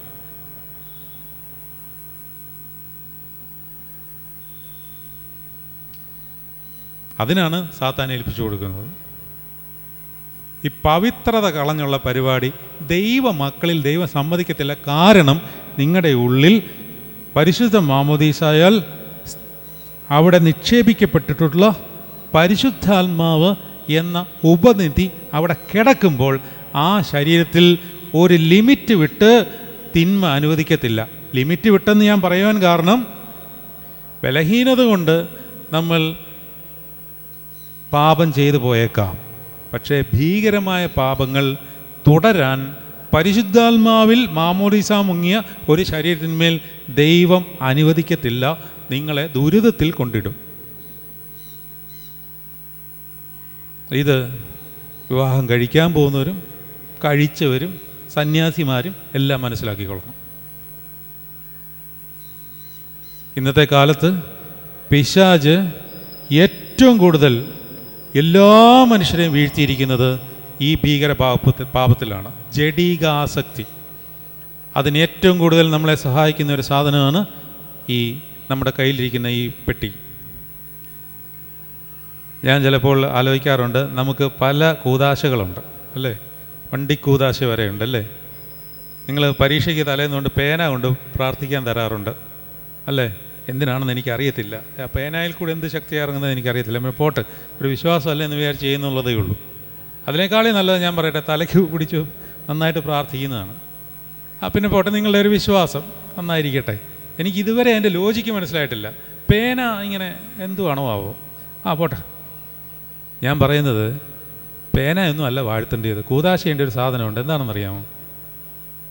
അതാണ് നിങ്ങളെ മൊബൈൽ കൂതാശ ചെയ്യണം. നടക്കുമോ? എല്ലാവരുടെയും മൊബൈൽ കൂതാശ ചെയ്യണം. പറ്റുമോ? പറ്റണം.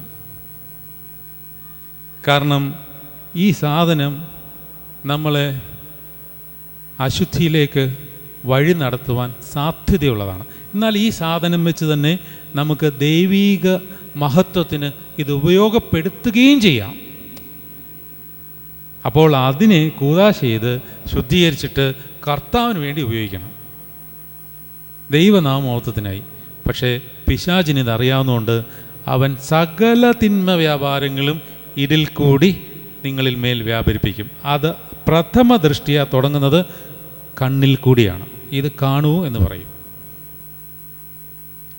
ഞാൻ ഈ പറയുമ്പോൾ നിങ്ങൾ വിചാരിക്കുക അതൊരു വലിയ മ്ലേച്ഛപരമായ കാര്യങ്ങൾ മാത്രമാണ് നിങ്ങളെ ഈ അശുദ്ധിയിലേക്ക് നയിക്കുന്നത് എന്നാണ്. അത് മാത്രം വേണമെന്നൊന്നുമില്ല. അത് വിശുദ്ധിയിൽ നിന്ന് വിശുദ്ധിയിലേക്ക് വളരുന്നതിനേ അതിൻ്റെ ഭീകരത മനസ്സിലാകത്തുള്ളൂ. ഒരേ തലത്തിൽ നിൽക്കുന്നവർക്ക് ഇതൊന്നും പ്രശ്നമല്ല.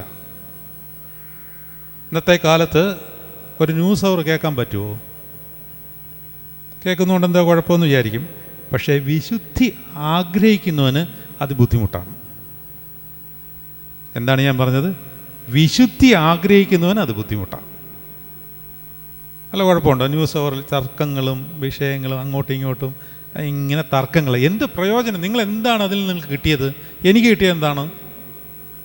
1.5 മണിക്കൂർ നമ്മളുടെ സമയം മുഴുവൻ ഈ അശുദ്ധി മുഴുവൻ ഈ ചെവിയിൽ കൂടി കയറുകയാണ്. കണ്ണ് മാത്രമല്ല ദ്രോഹം ചെയ്യുന്നത്, 5 ഇന്ദ്രിയങ്ങളും തുറന്നിരിക്കുകയാണ്. അകത്തോട്ട് പോവുക ഇതെല്ലാം. വെജിറ്റേറിയൻ ആണ്ട് എവിടെയാണ്? കർത്താവ് പറഞ്ഞിട്ടുണ്ട്, അകത്തേക്ക് പോകുന്നതല്ല നിങ്ങളെ അശുദ്ധനാക്കുന്നത്. നിങ്ങൾ വെജിറ്റേറിയൻസ് ആകണം, അകത്തോട്ടല്ല പുറത്തോട്ട്. ചിലരുണ്ട്, ഞാൻ ചിക്കനും കഴിക്കത്തില്ല, മീനും കഴിക്കത്തില്ല, മുട്ടയും കഴിക്കത്തില്ല, പച്ചക്കറി മാത്രമേ കഴിക്കത്തുള്ളൂ. രാവിലെ തൊട്ട് വൈകിട്ട് വരെ ഫോണും എടുത്ത് വെച്ചിട്ട് 4 ആളുടെ കുറ്റവും പറഞ്ഞുകൊണ്ട് തന്നെ ഇരിപ്പ്. ഈ വെജിറ്റേറിയൻ എന്ത് വിശേഷമാണ്? വീഗനാകുന്നത് അകത്താണ്. അതിന് നമ്മളെ സഹായിക്കും സസ്യഭോജനങ്ങൾ മാത്രം കഴിച്ചിട്ട് ഉള്ള അശുദ്ധി വ്യാപാരങ്ങളെല്ലാം കേൾക്കുകയും കാണുകയും പറയുകയും ചെയ്താൽ എന്ത് വെജിറ്റേറിയൻ ആണെന്നാണ്? അപ്പോൾ ഈ 5 ഇന്ദ്രിയങ്ങൾ സൂക്ഷിക്കേണ്ടതാണ്. കണ്ണ്, നാക്ക്. അതുകൊണ്ടാണ് കർത്താവ് പറഞ്ഞത്, സഹോദരനെ നിസ്സാര എന്ന് വിളിച്ചാൽ മതി. നമ്മൾ എത്രയോ വരെ വിളിച്ചിട്ടുണ്ട്. പൊട്ടാന്ന് വിളിച്ചിട്ടില്ലേ? ഇല്ലേ? You are going to stand before the judgement just because of this word. പൊട്ട. പക്ഷെ അത് നമുക്ക് പൊട്ടാന്ന ഒരാളെ വിളിച്ചപ്പോൾ അല്ലെ നിസാരനായി കണ്ടപ്പോൾ നമുക്കത് തോന്നിയില്ല. കാരണം എന്താണ്? വിശുദ്ധി വർദ്ധിച്ചില്ല. വിശുദ്ധി വർദ്ധിക്കുമ്പോഴേ തോന്നത്തുള്ളൂ. അതായത് ഇന്ന് നിങ്ങൾ ആരാധനയെ സംബന്ധിച്ച് വിശുദ്ധ കുർബാന അനുഭവിച്ചിട്ട് പ്രാപിച്ചിരിക്കുന്ന വിശുദ്ധിയേക്കാൾ വിശുദ്ധി നാളെ വേണം. എന്നാലേ ഇത് അടുക്കത്തുള്ളൂ ഇവനുമായിട്ട്. ആരുമായിട്ട്? കർത്താവുമായിട്ട്. ദൈവമക്കളെ, ഇവനുമായിട്ട് അടുത്താൽ എന്താ ആനന്ദം! ഒരു കാര്യവും നമ്മൾ അറിയേണ്ട കാര്യമില്ല. ഉപ്പ് തൊട്ട് കർപ്പൂരം വരെയുള്ള എല്ലാ കാര്യങ്ങളും അവൻ നോക്കും.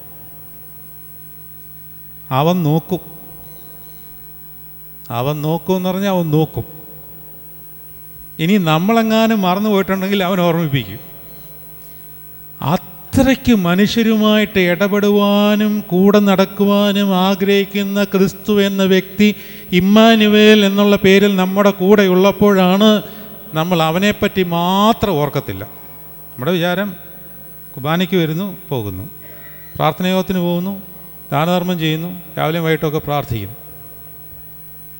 ഈ പ്രാർത്ഥന ഒരു ചടങ്ങ് പോലെ നടത്തുന്നു.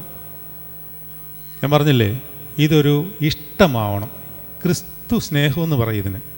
ക്രിസ്തു സ്നേഹം. അവനെ കാണണം, അവനെ എനിക്കൊന്ന് അറിയണം. ശരിക്കും യഥാർത്ഥത്തിൽ ഇങ്ങനെ കടമൊഴിയായിട്ടല്ല. പൗലോസ്ലീഹ പറയുന്നുണ്ട്, ഇപ്പോൾ ഞാൻ കടമൊഴിയായിട്ട് കാണുന്നു, അന്ന് ഞാൻ മുഖാമുഖം കാണും. കടമൊഴിയായി കാണുക എന്ന് പറഞ്ഞാൽ അർത്ഥം എന്താണ് അറിയാമോ? പഴയൊരു മലയാള വാക്കാണ് കടമൊഴിയായി കാണുക എന്ന് പറഞ്ഞാൽ അർത്ഥം എന്താണ്? കടമൊഴിയായി കാണുക എന്ന് പറഞ്ഞാൽ അവ്യക്തമായി കാണുന്നു എന്നാണ്. ഇപ്പോൾ ഞാൻ അവ്യക്തമായി കാണുന്നു. എൻ്റെ ജഡശരീരത്തിൽ നിന്നുകൊണ്ട് ഈ കണ്ണുകൾ കൊണ്ട് അവനെ കാണുവാനുള്ള ശക്തി ഈ കണ്ണിനില്ല. പക്ഷേ അന്ന് ഞാൻ മുഖാമുഖമായി കാണും. ഈ ആഗ്രഹം നമ്മളിൽ വരണമെന്നുണ്ടെങ്കിൽ നമ്മൾ അടുത്തടുത്തേക്ക് വരണം. അവൻ്റെ ഗന്ധം വരെ കിട്ടണം. ഗന്ധം അതൊക്കെ കിട്ടും. നിങ്ങൾ വിചാരിക്കുന്ന പോലൊന്നുമല്ല. ഈ ആത്മീയ ജീവിതത്തിൽ നമ്മളെ ഇന്ദ്രിയങ്ങളുടെ ഒരു പോഷണമുണ്ട്. കർത്താവിൻ്റെ ഗന്ധം എപ്പോഴെങ്കിലും കിട്ടിയിട്ടുണ്ടോ? അത് ഈ മൂക്കൊണ്ടല്ലത്, അകത്താണ്. അങ്ങനെ കിട്ടിയിട്ടുള്ള പിതാക്കന്മാരാണ് പാടിയത്. എന്ത് പാടി? നിൻമുറിവുകളി നേറ്റേൻ മൂറോൻ മണമെന്നാഥ. ഇതൊക്കെ എന്ന് പറഞ്ഞാൽ ആ ക്രിസ്തുവിനോടുള്ള സ്നേഹമാണ്. സ്നേഹം. ഈ ദൈവസ്നേഹം എന്നൊക്കെ പറയുമ്പോൾ നമുക്ക് ഇങ്ങോട്ടുള്ള ദൈവസ്നേഹത്തെ പറ്റിയേ താല്പര്യമുള്ളൂ. അങ്ങോട്ടില്ല. അങ്ങോട്ട് ദൈവസ്നേഹമുള്ളവൻ ഒരാളെ സ്നേഹിക്കുക എന്ന് പറഞ്ഞു കഴിഞ്ഞാൽ അതിൻ്റെ അർത്ഥം എന്താണ്? ആ ആൾ പറയുന്നത് നമ്മൾ കേൾക്കും. അറ്റ് എനി കോസ്റ്റ് നമ്മൾ അനുസരിക്കും. ക്രിസ്തുവിൻ്റെ പ്രമാണങ്ങളെ, ദൈവരാജ്യത്തിൻ്റെ പ്രമാണങ്ങളെ അനുസരിക്കുന്നവൻ മാത്രമേ ക്രിസ്തുവിനോട് സ്നേഹമുണ്ട് എന്ന് പറയാൻ പറ്റത്തുള്ളൂ. ദേവാലയത്തിൽ വരുന്നത് 95% ആൾക്കാരും നമ്മളുടെ ഈ ലോകത്തിലെ ചില കാര്യങ്ങൾക്ക് ഉണ്ടായതുകൊണ്ട് അതിനെ ദൂരീകരിക്കുവാനോ അല്ലെങ്കിൽ അത് നേടിയെടുക്കുവാനുള്ള ആഗ്രഹത്തിലാണ് നമ്മൾ പ്രാർത്ഥിക്കുന്നത്.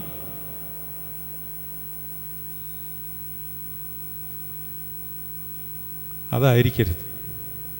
ഞാൻ പറഞ്ഞില്ലേ, അവൻ നോക്കും. പക്ഷെ അവനെ നിങ്ങൾ നോക്കണം. ദൈവത്തോട് അടുത്ത് ചെല്ലുവിൻ, എന്നാൽ അവൻ നിങ്ങളുടെ അടുത്തേക്കും വരും. യഹോവയെ കണ്ടെത്താവുന്ന കാലത്ത് അവനെ അന്വേഷിപ്പീൻ, അവൻ അടുത്തുള്ളപ്പോൾ അവൻ്റെ മുഖത്തെ തിരിവീൻ. ദുഷ്ടൻ തൻ്റെ വഴിയെയും നീതികെട്ടവൻ തൻ്റെ വിചാരങ്ങളെയും വിട്ട് ദൈവത്തിങ്കിലേക്ക് തിരിയട്ടെ. ഇപ്പം നമ്മൾ കൊടുക്കേണ്ട ഉപനിധി ഇവർക്ക് കൊടുത്തേ പറ്റത്തുള്ളൂ. അല്ല അവരെ പറ്റി മാത്രം, അവർ ചെയ്യുന്ന കാര്യത്തിൽ മാത്രം നമ്മൾ കുറ്റം കണ്ടിട്ട് കാര്യമില്ല. ഇത് പറയുമ്പോൾ നിങ്ങൾക്ക് ഇഷ്ടപ്പെടാത്തതുകൊണ്ടാണെന്ന് തോന്നുന്നു. പലരും ഇപ്പോൾ ഉറങ്ങി താഴെ വീണ്. ടൈൽസ് പൊട്ടല്ല, എനിക്ക് അത്രയേ ഉള്ളൂ. നല്ല ടൈൽസാണ്, തലയിടിച്ചിട്ടേ. അതുകൊണ്ട് മാതാപിതാക്കൾ ഒരു മോഡലില്ലാത്ത ജീവിതം കാഴ്ചവെച്ചാൽ കുഞ്ഞുങ്ങൾ നല്ലതായിരിക്കണമെന്ന് നിങ്ങൾ ശഠിക്കരുത്. നടക്കത്തില്ല. വളരെ അപൂർവം ചിലരെ ദൈവം അവൻ്റെ വേലയ്ക്കായിട്ട് വിളിക്കും എന്നുള്ളതല്ലാതെ മാതാപിതാക്കളല്ലാത്തവർക്ക് മാതൃകയായ കുഞ്ഞുങ്ങൾ ഉണ്ടാവില്ല. അതിന് സഹായിക്കുന്നതും ഇനിഷ്യേറ്റീവ് എടുക്കുന്നതുമായ ഒരു ഓർഗാനിസമാണ് സഭ എന്ന് പറയുന്നത്. ഞാൻ ആ വാക്ക് വളരെ കൃത്യമായിട്ട് ഉപയോഗിച്ചാണ് കേട്ടോ, ഓർഗാനിസം. സഭ ഒരു ഓർഗാനിസമാണ്, ഓർഗനൈസേഷൻ അല്ല എന്ന് പറയാൻ വേണ്ടിയാണ് ആ വാക്ക് പ്രത്യേകമായിട്ട് ഉപയോഗിച്ചത്. സഭ ഒരു ഓർഗാനിസമാണ്, ഓർഗനൈസേഷൻ അല്ല. എന്താണ് വ്യത്യാസം? ഓർഗനൈസേഷൻ എന്ന് പറഞ്ഞാൽ ഒരു പ്രസ്ഥാനമാണ്, ഒരു ചട്ടക്കൂടാണ്. അത് വേണം. ആ ചട്ടക്കൂടിന് ഒരു ഓർഗാനിക് നേച്ചർ വേണം. സഭ ഓർഗാനിക് ആയിരിക്കണം. പക്ഷേ ഇന്ന് പറ്റിപ്പോയിരിക്കുന്നത് എല്ലാ സഭകളും ഓർഗനൈസേഷനായിപ്പോയി. അതുകൊണ്ടാണ് നമ്മളിങ്ങനെ സഭാവീര്യം മാത്രം പറഞ്ഞുകൊണ്ട് നടക്കുന്നത്, ആത്മവീര്യം ഇല്ല. പെരുന്നാൾ നടത്തുമ്പോൾ റാസയ്ക്ക് നിറച്ചാൾ, വെടിക്കെട്ടിന് 1000 പേര് നിൽക്കുന്ന കാണാം, സന്ധ്യാനമസ്കാരത്തിന് 10 പേര്. എന്താണ്? ഓർഗാനിക്കല്ല, ഓർഗനൈസേഷനാണ്. എല്ലാ കാര്യങ്ങളും നടത്തുകയാണ്. പുറമെ എല്ലാം ഭംഗിയായിട്ട് നടക്കുന്നുണ്ട്, അകത്ത് സത്തയില്ല. അതുകൊണ്ടെന്താണ്? ഇതുപോലുള്ള മൂല്യച്യുതികൾ വന്നുകൊണ്ടേയിരിക്കുകയാണ്. അങ്ങനൊരു കാലഘട്ടത്തിലാണ് നമ്മൾ ജീവിക്കുന്നത്. വിശ്വാസത്തെ പരിഹസിക്കുന്നത് ഒരു അഭിമാനമാണെന്ന് കരുതുന്ന ഒരു കാലഘട്ടത്തിലാണ് നമ്മൾ ജീവിക്കുന്നത്. അതായത് മഹിമകളെ ദുഷിക്കുക എന്ന് പറയും. നിങ്ങൾ യൂദായുടെ ലേഖനം എടുത്തു കഴിഞ്ഞാൽ അവിടെ ഒരധ്യായമേ ഉള്ളൂ. ആ 1-ാം അധ്യായത്തിൽ 8-ാം വാക്യത്തിൽ ഇപ്രകാരം പറയുന്നുണ്ട്: അങ്ങനെ തന്നെ ഇവരും സ്വപ്നാവസ്ഥയിലായി ജഡത്തെ മലിനമാക്കുകയും കർത്തൃത്വത്തെ തുച്ഛീകരിക്കുകയും മഹിമകളെ ദുഷിക്കുകയും ചെയ്യുന്നു. ഇങ്ങനൊരു അവസ്ഥയുണ്ട്. നമുക്കറിയാം, ചാനലൊക്കെ തുറന്നു കഴിഞ്ഞാൽ ഇപ്പോൾ മഹിമകളെ ദുഷിക്കുന്നത് ഇതിൽ ആയിരിക്കുന്നവർക്കും കേൾക്കുന്ന ഒരു സന്തോഷമാണ്. ഇപ്പം പുരോഹിതന്മാർ വീണുപോയി, ഞങ്ങളെല്ലാം വീണ് താർന്ന് തരിപ്പണമായി കിടക്കുകയാണല്ലോ. എന്തുകൊണ്ടാണത്? നിങ്ങളുടെ പ്രാർത്ഥനയില്ല. ഞാനിപ്പോൾ എല്ലായിടത്തും പറയുന്നൊരു കാര്യമാണ്, നിങ്ങൾ പുരോഹിതന്മാർക്ക് വേണ്ടി പ്രാർത്ഥിക്കുന്നില്ല. ഇല്ല. വിശുദ്ധ കുർബാന കഴിഞ്ഞപ്പോൾ പ്രധാന കാർമ്മികൻ എന്താണ് നിങ്ങളോട് പറഞ്ഞു വിട്ടത്? ഞാനോ ബലഹീനും പാപിയുമായ ദാസനാകുന്നു. നിങ്ങളുടെ പ്രാർത്ഥനകളാൽ കരുണയും കൃപയും ലഭിപ്പാൻ സംഗതിയാകട്ടെ. നിങ്ങൾ സന്തോഷിച്ച് ആനന്ദിച്ച് സമാധാനത്തിൽ പോയി എന്നേക്കും, ഇന്നെന്ന് മാത്രമല്ല നാളെയെന്ന് മാത്രമല്ല, എനിക്ക് വേണ്ടി പ്രാർത്ഥിക്കണം. ഇല്ല, ഞാൻ വീണുപോകും. ഇസ്രായേൽ മക്കൾ മോശയ്ക്ക് വേണ്ടി പ്രാർത്ഥിച്ചതുകൊണ്ടാണ് മോശ നിലനിന്നത്. അല്ലെങ്കിൽ മോശ വീണുപോയിനി. നിങ്ങളുടെ ഇടവകയിലെ വികാരി അച്ഛന് വേണ്ടി ഓരോ ദിവസവും, എല്ലാ ദിവസവും പേര് നിങ്ങൾ എഴുതി വയ്ക്കണം. നിങ്ങൾ കുടുംബ പ്രാർത്ഥന നടത്തിക്കഴിഞ്ഞ് ആ അച്ഛൻ്റെ പേരും അച്ഛൻ്റെ കുടുംബത്തെ നിങ്ങൾ സമർപ്പിച്ച് പ്രാർത്ഥിച്ചില്ല എങ്കിൽ അച്ഛൻ വീഴും. കാരണം നിങ്ങളുടെ എല്ലാം പാപഭാരങ്ങളെയും ചുമന്നുകൊണ്ടാണ് ഈ ബലിപീഠത്തിൽ നിൽക്കുന്നത്. ഇത് വെയിറ്റാണ്, വെയിറ്റ് താങ്ങത്തില്ല. അപ്പോൾ പിശാചിനറിയാം എവിടെ കൊത്തണമെന്നുള്ളത്. പുരോഹിതനെ അടിച്ചിട്ടാൽ സഭ വീഴും എന്ന് പറഞ്ഞാൽ നിങ്ങൾ വീഴും. അപ്പോൾ പുരോഹിതർ വീഴാതിരിക്കുവാൻ നിങ്ങൾ പ്രാർത്ഥിക്കണം. അല്ലാതെ പുരോഹിതർ വീഴുമ്പോൾ അതിലങ്ങോട്ട് പിന്നെ സന്തോഷമാണ്. പിന്നെ ഫോൺ എടുത്ത് അച്ഛൻ അങ്ങനെ പറ്റി കേട്ടോ, ഡീനത്തിന് ഇങ്ങനെ പറ്റി കേട്ടോ, പിന്നെ അങ്ങ് സന്തോഷമാണ്, നമുക്കൊരു സന്തോഷമാണ്. അതുകൊണ്ടാണ് യൂദായുടെ ലേഖനത്തിൽ അങ്ങനെ പറഞ്ഞിരിക്കുന്നത്: സ്വപ്നാവസ്ഥയിലായി ജഡത്തെ മലിനമാക്കുകയും മഹിമകളെ ദുഷിക്കുകയും ചെയ്യുന്നു. ആരാൻ്റെ അമ്മയ്ക്ക് ഭ്രാന്ത് പിടിച്ചാൽ ആനന്ദമാണല്ലോ. മലന്ന് കിടന്ന് തുപ്പുന്ന അവസ്ഥയിലേക്ക് എല്ലാ സഭകളും അധപതിച്ചിരിക്കുകയാണ്. അത് പിശാചിന് കൃത്യമായിട്ട് അറിയാം. ഒരു സഭയിൽ മാത്രമല്ല, എല്ലാ സഭകളിലും നിങ്ങൾ നോക്കിയോ, ഇപ്പോൾ പ്രശ്നങ്ങളാണ്. ഇത് ഈ വ്യക്തിബന്ധത്തിൻ്റെ ഇല്ലായ്മ കൊണ്ട് തന്നെയാണ്. ക്രിസ്തുവിനെ സ്നേഹിക്കുന്നവന് ഇങ്ങനെയുള്ള യാതൊരു ചടുലതകളിലോ മാനസിക വിഭ്രാന്തിയിലോ മലിനമാക്കുന്ന അവസ്ഥയിലോ അപരനെ ദുഷിക്കുന്ന അവസ്ഥയിലോ ചെന്ന് വീഴുവാൻ പറ്റില്ല. കാരണം അവൻ വിശുദ്ധിയിൽ നിന്ന് വിശുദ്ധിയിലേക്ക് വളർന്നുകൊണ്ടിരിക്കുകയാണ്. അതുകൊണ്ട് വിശ്വാസത്തെ പരിഹസിക്കുക, ദൈവത്തെ പരിഹസിക്കുക, കുടുംബജീവിതത്തിൽ എന്തിനാണ് പ്രാർത്ഥന? എത്ര വീട്ടിലാണ് ഇന്ന് പ്രാർത്ഥനയുള്ളത്? ഇപ്പോൾ പ്രകാശച്ചനെ സംബന്ധിച്ചിടത്തോളം അച്ഛനൊരു കുടുംബസ്ഥനാണ്. അച്ഛനങ്ങനെ ഒരുപാട് വീടുകളിൽ പോയി താമസിക്കുന്ന ആളല്ല എന്നാണ് എൻ്റെ ഒരു വിചാരം. പക്ഷെ ഞാനങ്ങനെയല്ല. ഞാൻ പലയിടത്ത് യാത്ര ചെയ്യുന്നതാണ്. പല വീടുകളിലൊക്കെ ഞാൻ താമസിക്കാറുണ്ട്.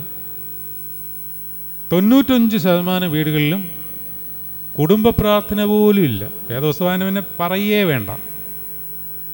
കുടുംബ പ്രാർത്ഥന ഇല്ല. എവിടെ പോയി? എങ്ങനെ പോയി ഇത്? എല്ലാവരും തിരക്കാണെന്നാണ് പറയുന്നത്. തിരക്കാണെങ്കിൽ പറ്റില്ല, അത് സത്യമാണ്. ഇപ്പോൾ ഞങ്ങൾ തന്നെ ഇപ്പോൾ വിശുദ്ധ കുർബാന കഴിഞ്ഞു, ഈ ഒരു മീറ്റിങ്ങും കഴിഞ്ഞു. ഇനി ഇത് കഴിഞ്ഞിട്ട് അച്ഛനൊരു വീട് കുദാശ ഉണ്ടെന്ന് വിചാരിച്ചു, അതും പോയി. ഇനി വൈകിട്ട് നിങ്ങൾക്ക് ഏതാണ്ട് ഒരു യോഗം കൂടെ ഉണ്ടല്ലേ, പ്രാർത്ഥന, ഏതാണ്ടൊരു പരിപാടിയുണ്ട്.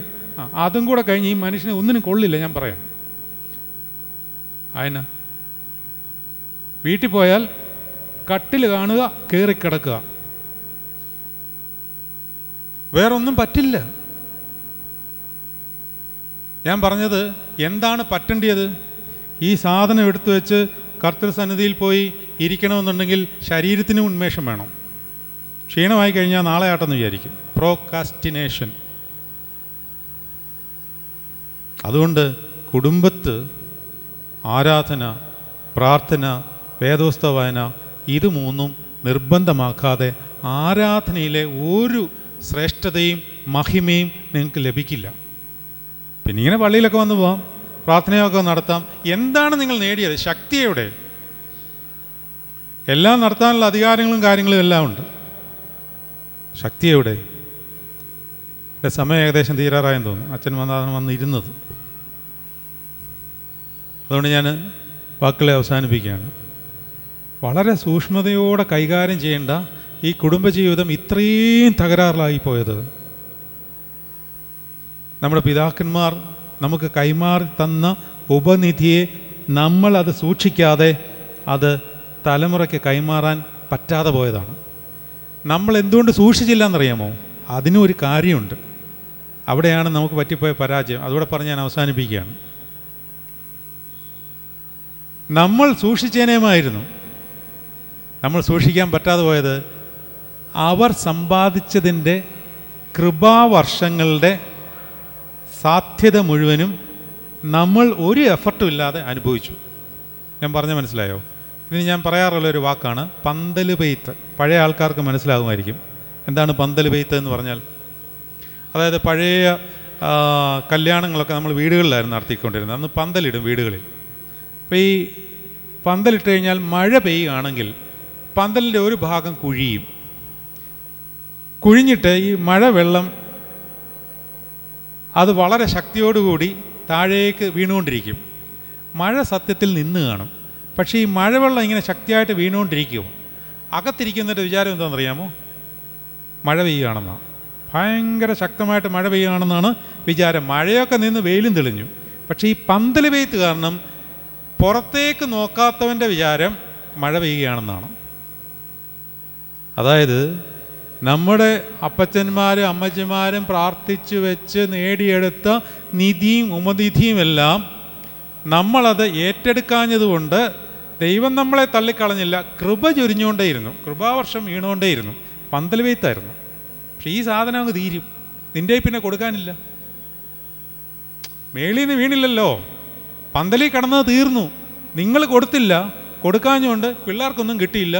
പിള്ളേർ വേറെ തലത്തിലേക്ക് അവർ ചിന്തിക്കുവാൻ തുടങ്ങി. അതുകൊണ്ട് ഞാൻ വളരെ ഗൗരവമായിട്ടാണ് ഇത് പറഞ്ഞത്. നിങ്ങൾ വളരെ സീരിയസ് ആയിട്ട്, നമ്മളെല്ലാം മരിക്കാറായില്ലേ? അങ്ങനെ തോന്നിയിട്ടില്ലേ? അന്ന് അങ്ങനെ തോന്നണം, അങ്ങനെ തോന്നണമെന്നേ.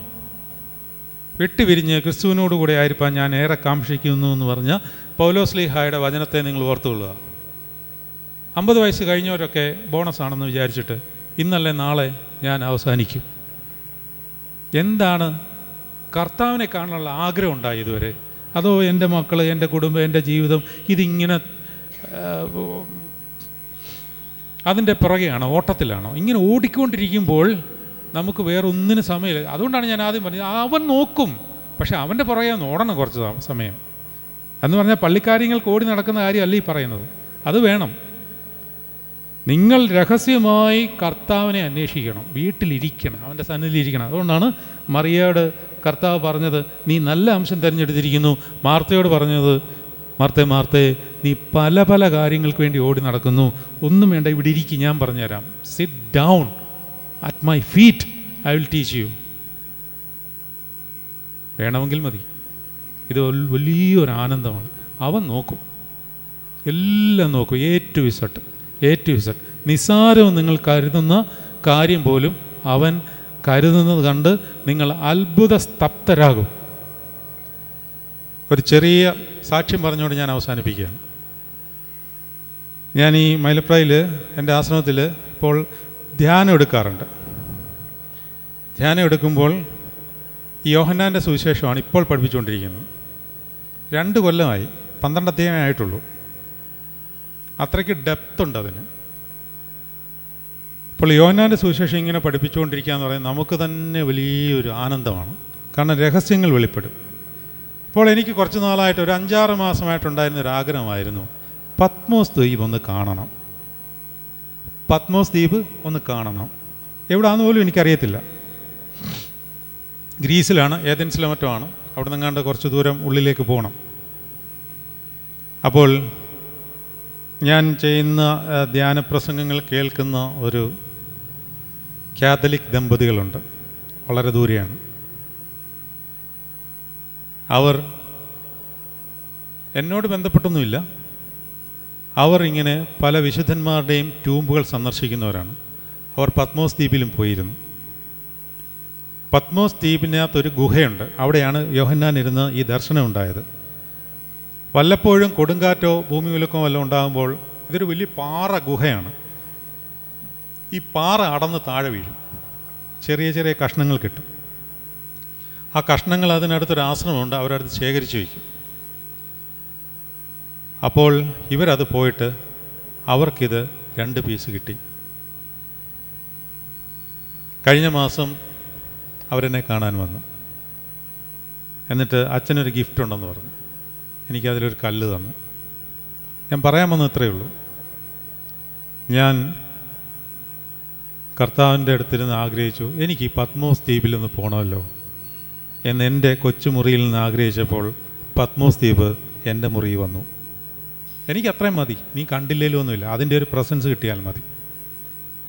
ഞാൻ പറയുന്നത് ചെറിയ കാര്യങ്ങൾ പോലും നമ്മൾ ആഗ്രഹിക്കുന്നതിനെ തരുവാൻ കഴിവുള്ളവനായ ദൈവത്തിൻ്റെ ഈ ശക്തിയെ നിങ്ങൾ പരിമിതപ്പെടുത്തി കാണരുത്.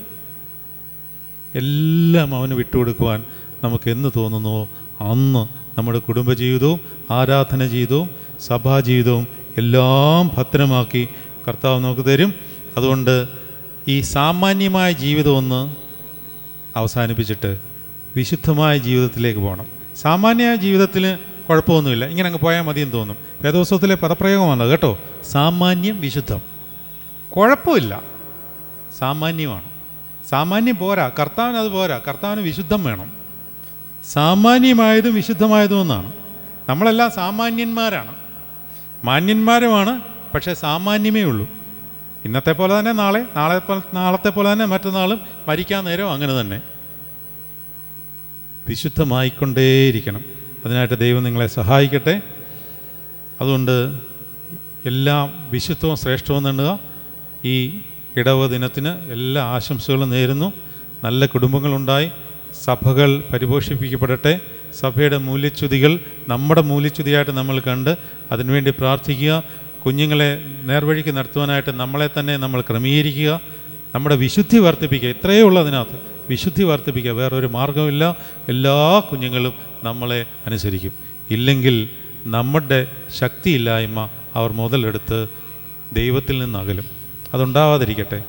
പത്രോസ് പൗലോസ്ലീഹായുടെ നാമത്തിലുള്ള ഈ ഇടവകയ്ക്ക് എല്ലാവിധ ഇടവകയുടെ ഈ ദിനത്തിൻ്റെ ആശംസകളും എല്ലാ പ്രാർത്ഥനകളും നേരുന്നു. ദൈവം നിങ്ങളെല്ലാവരെയും അനുഗ്രഹിക്കട്ടെ.